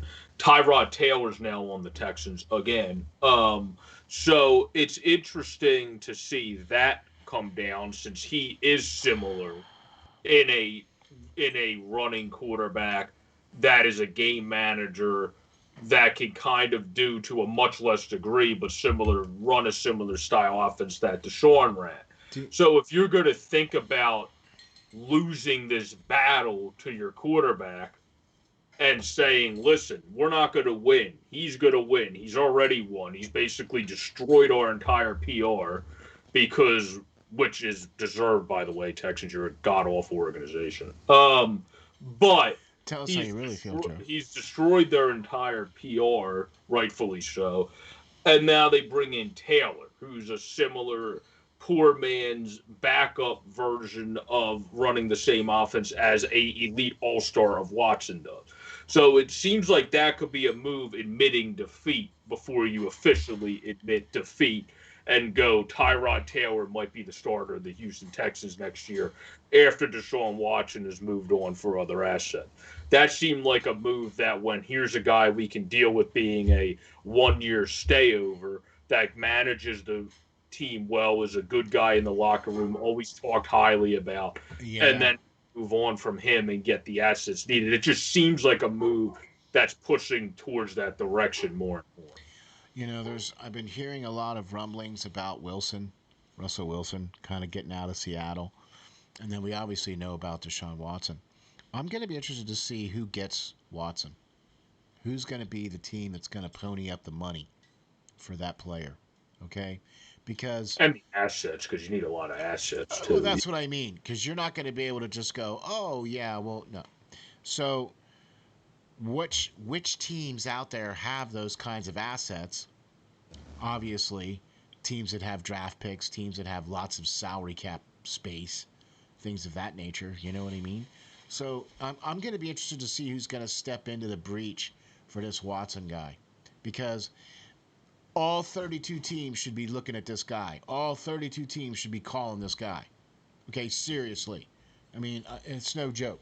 And the fact that we're talking about guys like Tyrod Taylor, the fact that we're talking about guys like Jameis Winston, I, I, I'm sorry, but I just don't think these guys are starting quarterbacks. I think these guys are backups at best. Okay?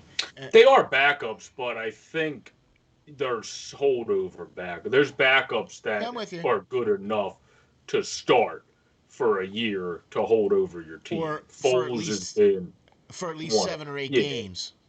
Foles has usually been one of them because he's never proven to be a starter. Obviously, he won a Super Bowl doing that one time. And then But he Taylor's hasn't done already anything done it. since.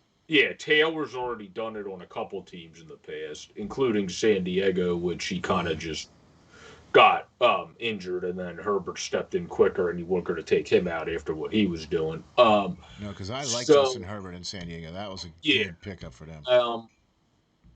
Dalton's at this point of his career is probably the same thing. I think that's what the Bears are thinking. They don't want to bank on Nick Foles, who's an injury-prone guy. They want to have a guy that's been more of an Iron Man, even if he's not doing great stats-wise. He just rarely gets banged up in Andy Dalton, that for probably 8 to 10 game stretch can put together stats, but also he is one of those weirdest quarterbacks of all time, because when you look at his numbers for the last decade from 2010 to 2020, he was one of the better passing yardage guys behind the Breezes and Brady, but never had the flashier overall numbers. So it's hard to peg really what the hell Andy Dalton is. He's like that most interesting man in the world, Giusepp's commercial, where it's just like he's the most interesting quarterback. Where it's just like what is, I'm with you but on that. I'm with you on that.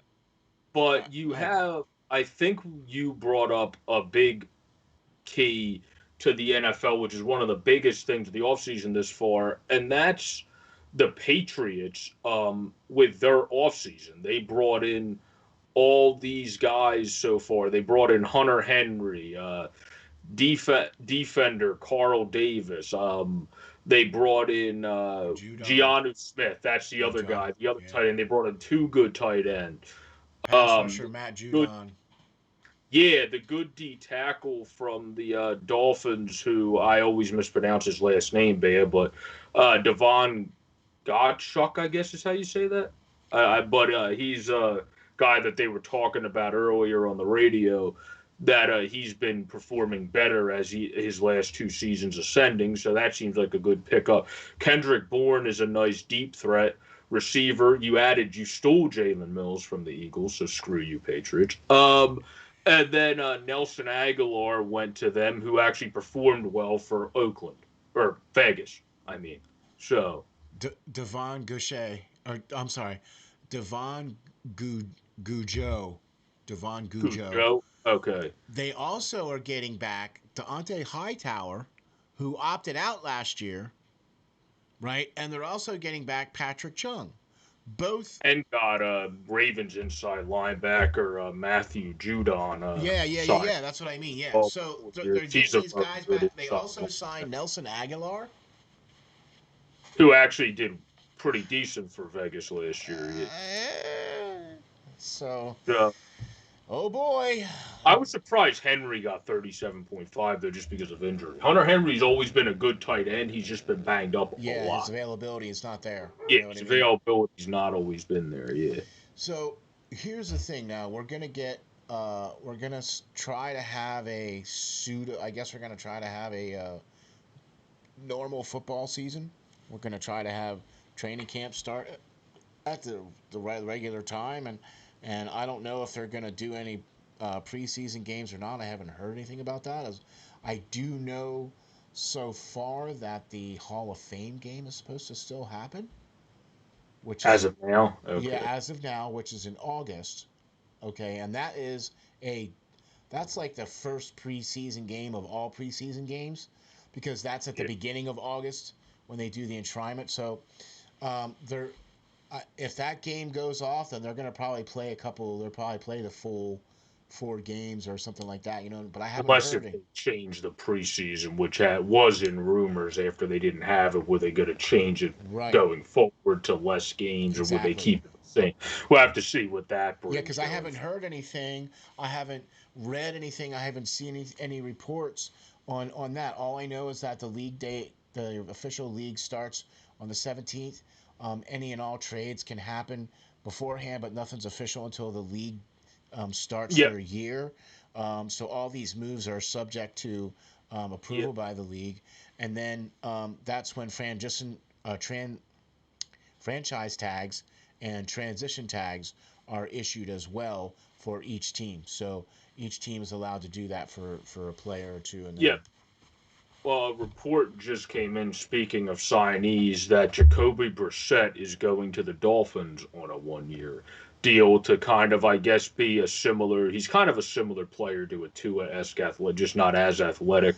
I, Maybe to be a guy that's been around the block that can kind of help be in the quarterback room with a Tua signing. I think that's why the Eagles were also interested in Brissett. He has a connection with Sirianni, yeah, and he would help a guy like Hurts just integrating into the NFL just like he can do with you know, Brissett. what's really So, cool is that you get some of these guys, and then these guys take these players under their wings and show them how to be professionals, show them how to be in the league, show them, you know what I that's mean? why Fitzpatrick's still a quarterback in the NFL. Exactly. Yeah, That's yeah. why he's getting $10 million a year because he's a coach on the field.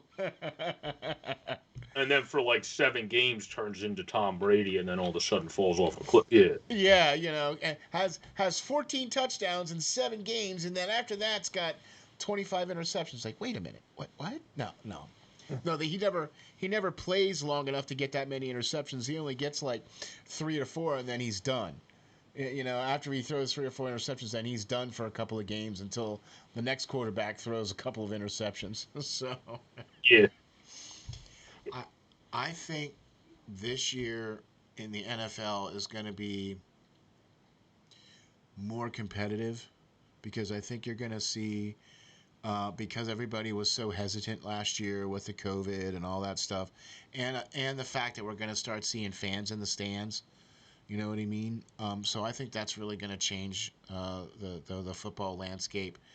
Here's the thing that we learned about this whole COVID thing is that sports is non-essential. I mean, when you really break it down, they're really not. The things that are essential are like the people that are bagging your groceries, the truck drivers that are driving the food back and forth. You know what I mean? Those are the essential people. You know what I'm saying?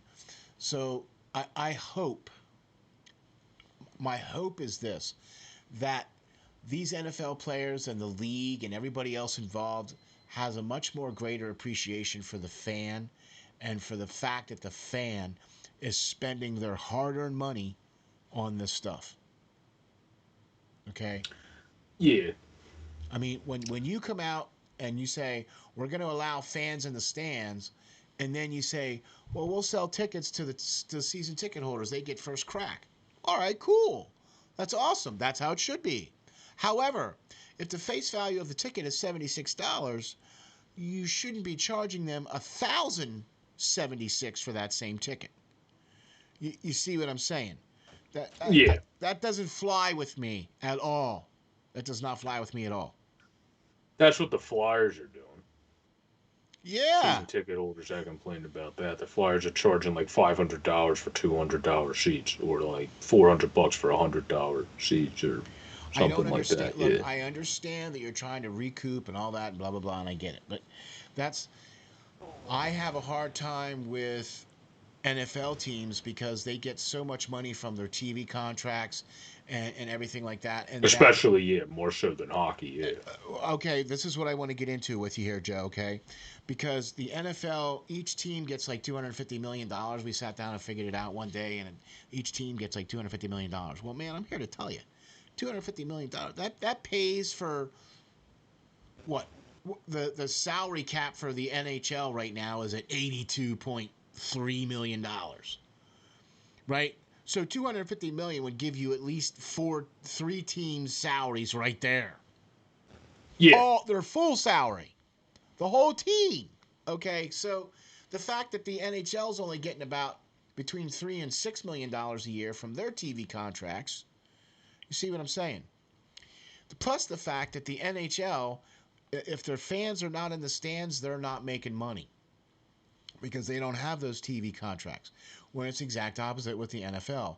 The NFL has these massive TV contracts, so any money that comes in from the NHL makes some money. They have TV, yeah, to the degree of the NFL. Right, but what I'm saying is that if there's no fans in the stands in NHL, that hurts way more the bottom line of every NHL team because that's where a lot of their revenue comes from, is those fans in the stands. Okay, that's not so in the NFL, where the NFL, any of the concessions and all the gate goes to the ownership. Okay, because they get so much money from the TV contracts that any of the gate money is all just ownership money.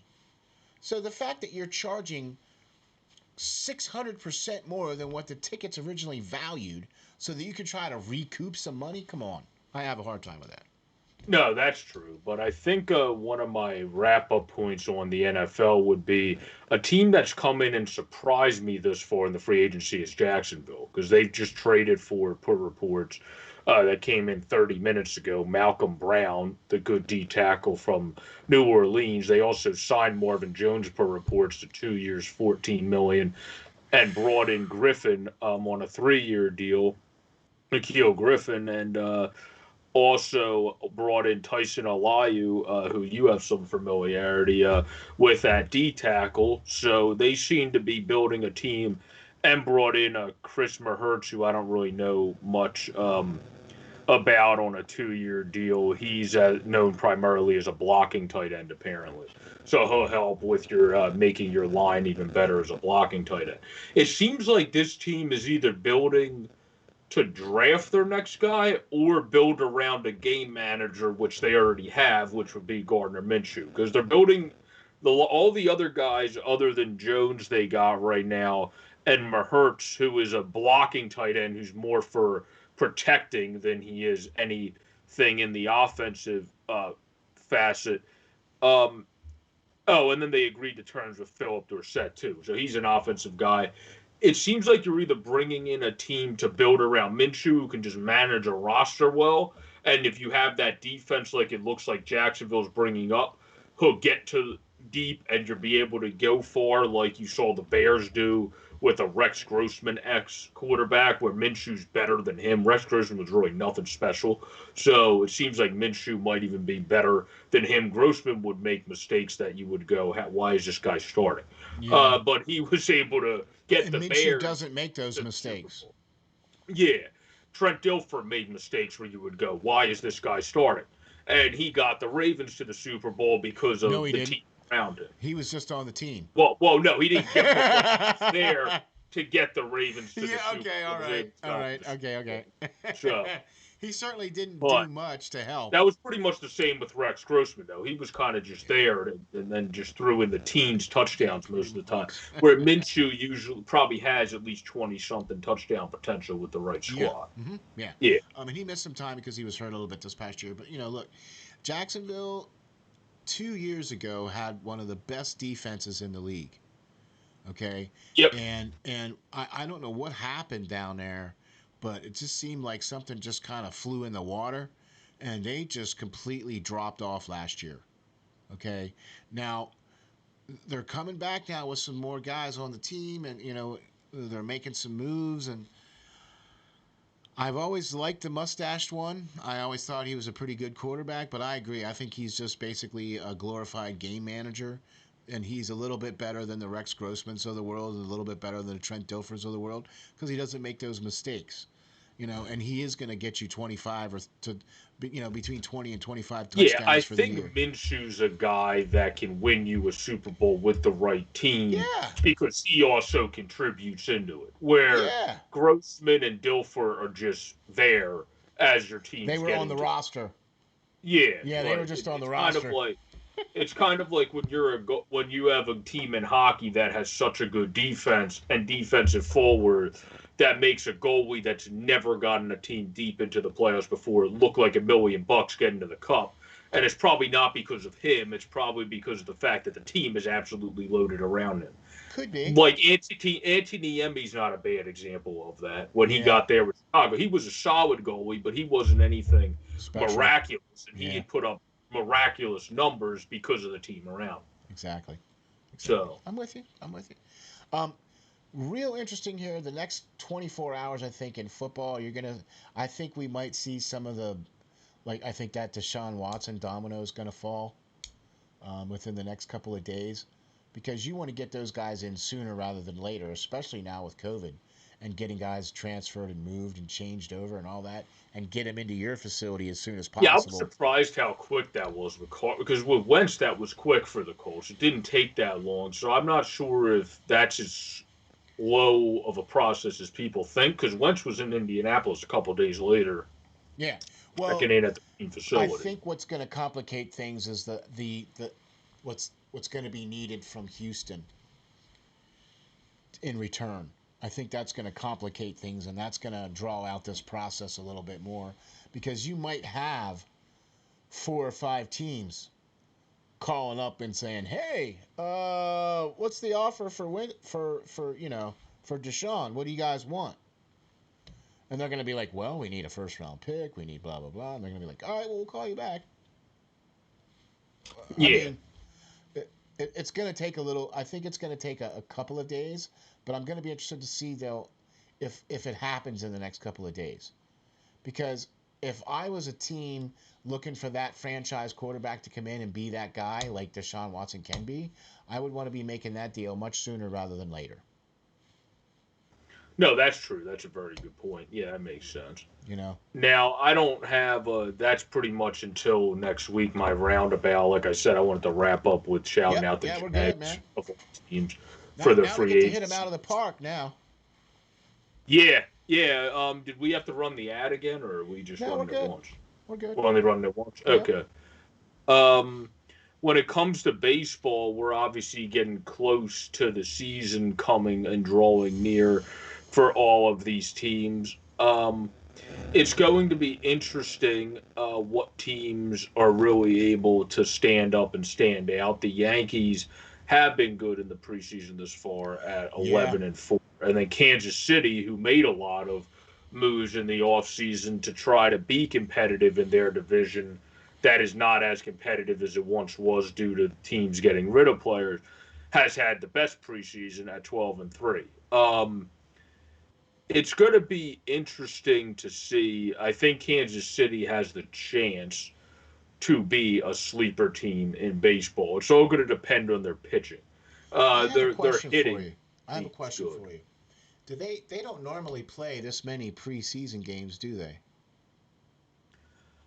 They might have started a bit early this year. Usually they would. This is how it used to be. We used to always start in April. Then they pushed it to March 20th to start seasons, and then the preseason would start in February more so, like it did in years past. So, well, the end of February is when pitchers and catchers reported.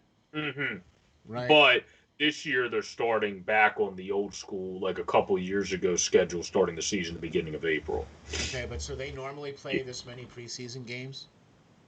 Yeah, normally it would be around this much, yeah. In past years, I think it might have been cut a bit because they would start end of February, go to about the middle of March, and then So they play 20 preseason games?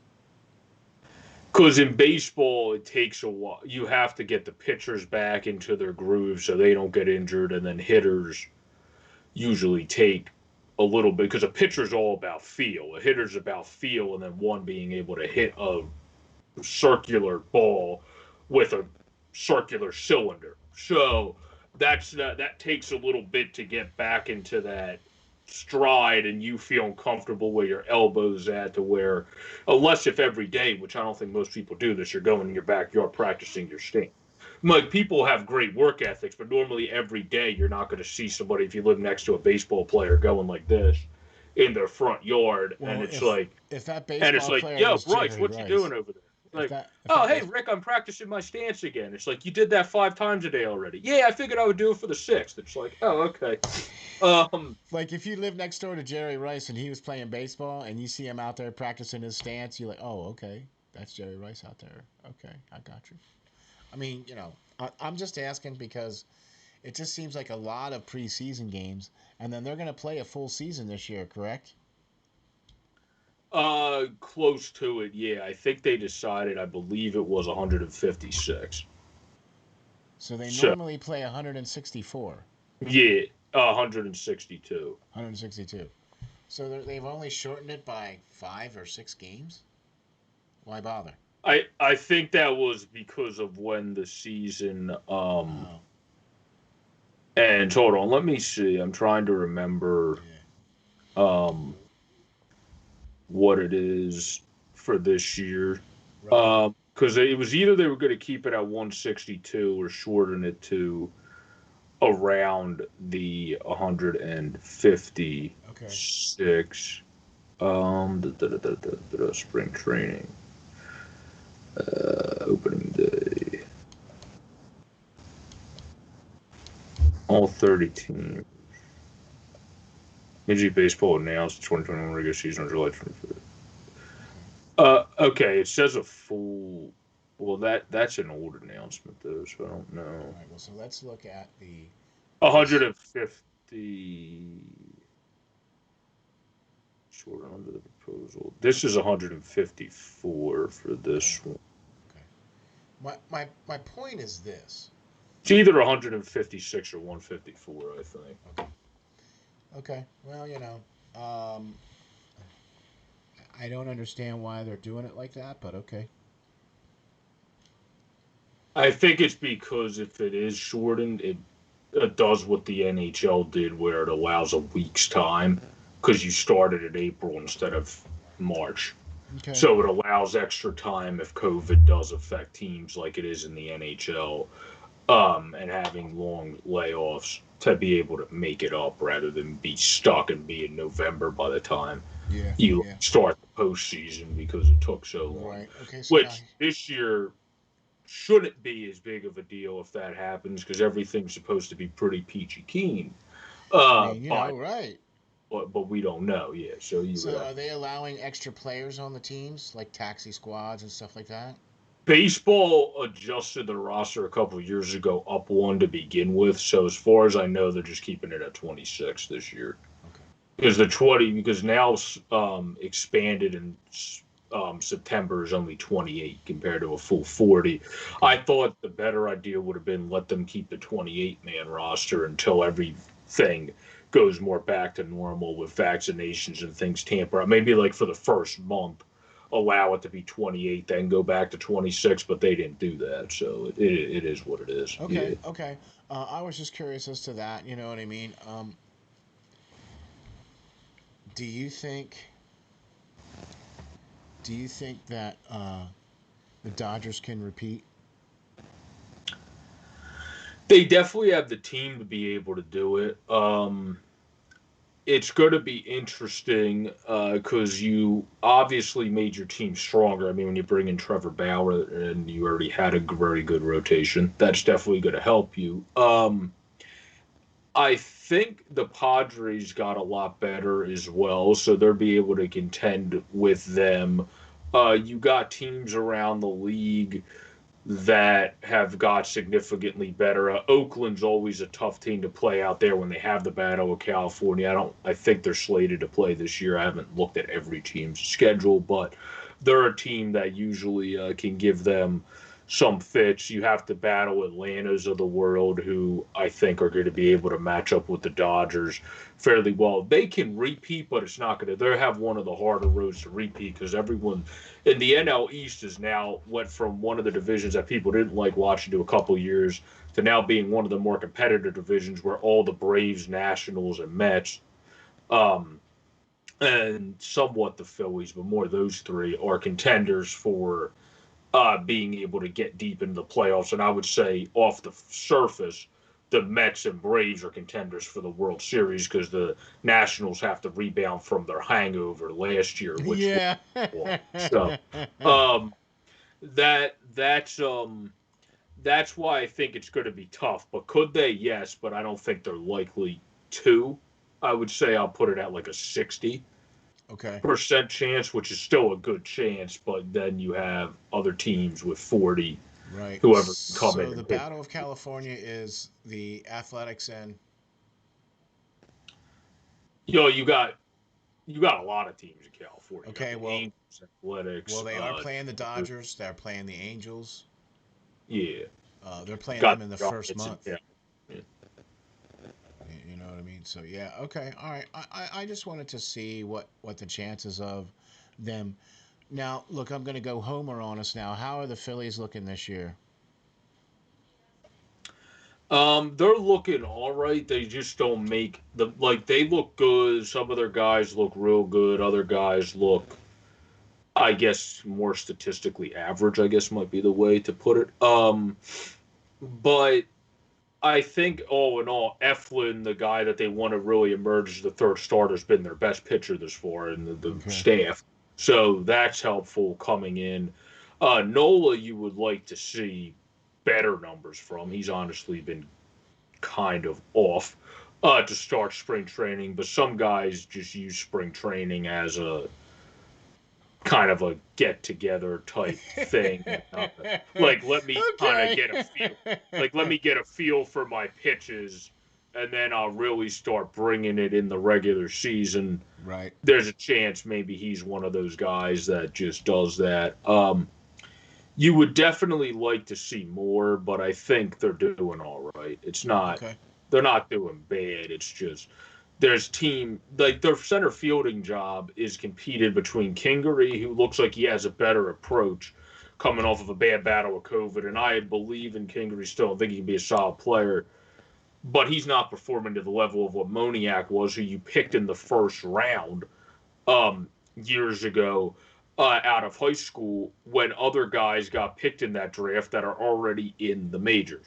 So if he's performing and showing up, you should be 100% making sure he's getting put in center field for your lineup so people can see him as much as possible. Where they keep putting in Herrera, they keep putting in Kingery, who has a better approach, but it's not translating yet to the consistency when it comes to average and everything.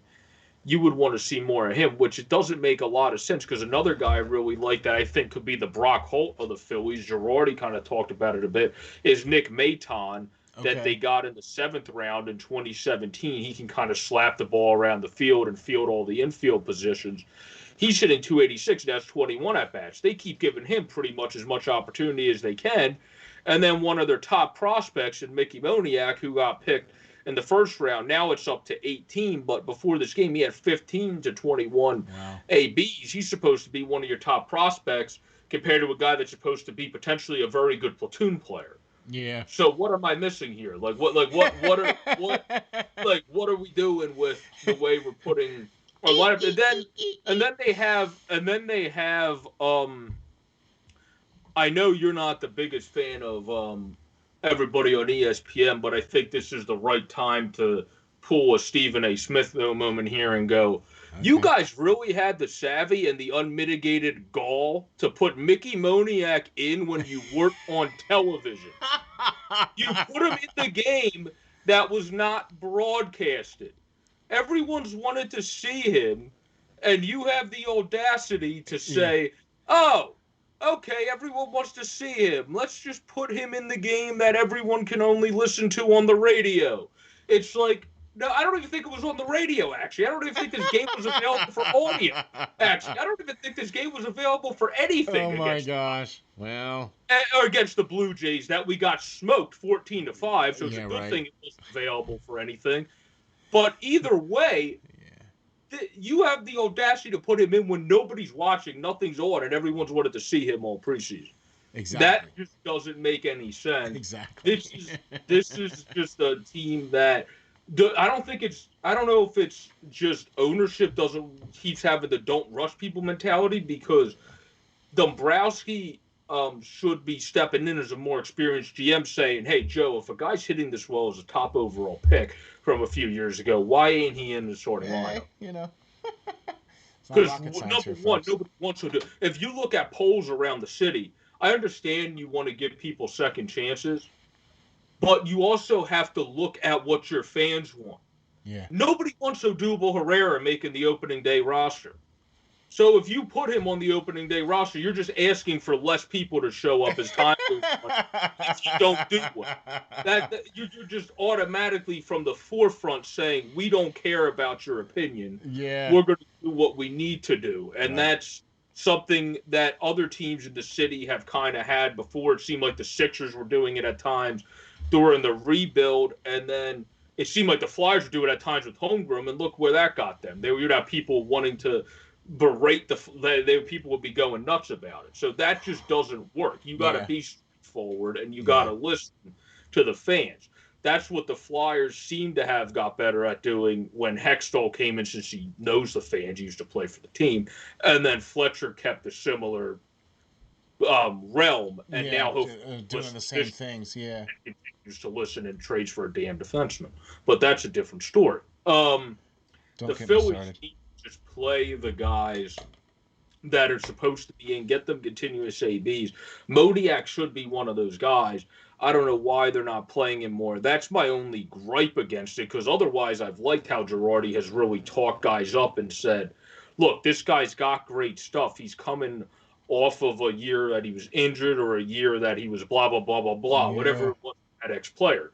Girardi's a good motivator and a good talker, that he just knows how to put somebody in their very comfortable situation where it's like, look, I've studied you, I've watched this, I've had my different guys study what you do best, and I think blah, blah, blah, blah, blah would make you get to the best of your ability. Well, Chase Anderson, it seems like, is mixing in well. He talked about how much he likes our new pitching coach that I like in Cotham. He's one of our best pitchers in spring training. In 3 games, he's 2-0 in 7 innings with 8 strikeouts and didn't give up a run yet. Right. So he seems like a very good addition. If he can locate his stuff better, Sam Coonrod from the Giants, who maybe we can get from Gabe and kind of have some payback to people that don't like Kapler stealing some of the Giants, has looked good at a 2.25 with 4 strikeouts in 4 innings. So Spencer Howard as well, one of our top prospects. He looked a little bit off in his last outing to bring his ERA up, but still has a .67 whip with a 6 ERA. So that's only because of one bad outing when you look at the numbers like that. 1 bad inning out of his 3 innings. So he's looked pretty good this year. It's looked like he has oomph, where last year, coming off of an injury, you saw it. You saw the effects of it, where this year it looks like he's getting back to what he was supposed to be. So it seems like their staff is coming together, and their pitching staff will be more fluent this year. Vince Velasquez, for God's sakes, is actually pitching well to start spring training. You know, so last year I remember a lot of the issues you had was because of the bullpen. And a lot of the problems that you had with them was because of that particular reason. It seems like they've gone out and addressed that this offseason. Yeah, most of the guys they signed were either, and somehow they got certain guys that they had no business getting, like Brandon Kinstler on minor league deals who were easily going to make the team, guys like that. Like, they had no business finding a way to get those guys on pretty much cheap deals. Yeah, cheap deals that they didn't even like. You brought in Brian Mitchell too, who is a guy that's been a journeyman in his entire career. Got picked by the Yankees in 2009. He's actually looked solid in 6 games. He has a 4.05. He looks like a guy you might be able to throw in the minors and maybe kind of get his stuff going a little bit more. You brought in one of the better lefties in Tony Watson somehow on a minor league deal. That's what Dombrowski, when you have, he's not looking as good in spring, but some guys that are veterans, they Yeah. literally, I've watched interviews where veterans never have, some guys just don't have great spring stats and then they just hit it in the season. It's because when you watch an interview, they're saying, I don't use spring training other than for feeling. I want to get the feeling of my pitches back. If I get hit around, that's fine because I'm just focusing Yeah, on he's not really. Yeah. feeling the best I can feel for opening day. And then I'm going to really bring it because I don't want to get caught up in feeling and movement and then injure myself. So usually some guys that are veterans take it more tempered. We'll have to see if he makes it. But I really like that. I also like that our manager's a catcher because those guys tend to be the guys that know the game the most. They've seen the whole field. They're looking out to the whole field all the time. They're managing while playing. They're the guy that's managing the game the whole time in their head while being an active player. That's going to help a lot of our young catchers. We have Rafael Marcon, Rodolfo Duran, Girardi seems to already be obsessed with, just like he is with Marcon. Pretty much if you're a catcher and you do something, Joe Girardi's going to like you. And then Can't go wrong with that. yeah, so you have Knapp is performing his best since Girardi came in, who was supposed to be a better performer, a former second-round pick that then didn't do much. So it seems like everything's moving in the right direction. The Phillies' biggest issue is their division. Their division's loaded with the Braves and Mets, especially. Are the Nationals going to stay healthy and come back, or the Mets going to stay healthy? Because that's their biggest issue all the time as well. The Braves have been usually the healthier of all those bunches. And then will the Phillies be able to ascend and take advantage if teams do get banged up, or will they have the same issues and flaws come out that have come out in years past? Be interesting to see, that's for sure. I think maybe I understand now why they made the season a little bit shorter. Was for exactly what you were talking about, so that they could, if there was a COVID outbreak, they could rearrange and postpone and change games and change the schedule around a little bit. That gives them a little bit of flexibility where they're not right up against a specific number of games. So that makes more sense as far as that's concerned. I'll tell you what, man. We got a lot of sports covered. We got a lot of things covered. A lot of things going on right now in sports. You're going to have March Madness starting up here real soon. We didn't even get a chance to talk about any college basketball because that's been kind of rolling. They're going to do a little bubble, I think, there for that, aren't they? Yeah, I think it's. Where's the bubble in Florida? I think that's where it's going to be. I think it's either going to be there or another place. They might have it in Texas, I think. Oh, Texas, okay. Yeah, I don't know. I don't know anything about that, so we didn't even get a chance to talk about that. But I would like to say, first of all, I'd like to thank our sponsor, www.cccresorts.com. That's the Canine Country Club Resorts. They are a sponsor here for the SteelFlyers All Sports Network. They take care of all of your pets' daycare needs. They've got professional groomers on site. You can board your dog there for multiple days, and you can just have a day daycare there or an hour daycare there. You can also do swimming. They have an indoor and an outdoor salt filtered pool, so it doesn't affect the dog's skin. Check them out. They're our sponsor, www.cccresorts.com. Thank you very much for their sponsorship. Appreciate that very much. Joe, this has been a blast, man. Yep. Yeah, awesome doing the second show. We got to cover some great baseball. I'm telling you, man, we got a lot of stuff going. Now, the one thing the Phillies might have going for them this year is what got them going on a hot streak before their pitchers faltered when Kapler was in town was the lux of the bamboo magic of Brad Miller. Well, there you go. Not the boys, but the boy is back in town. Okay. Brad Miller's back. There you go. Hopefully bringing his bamboo magic back.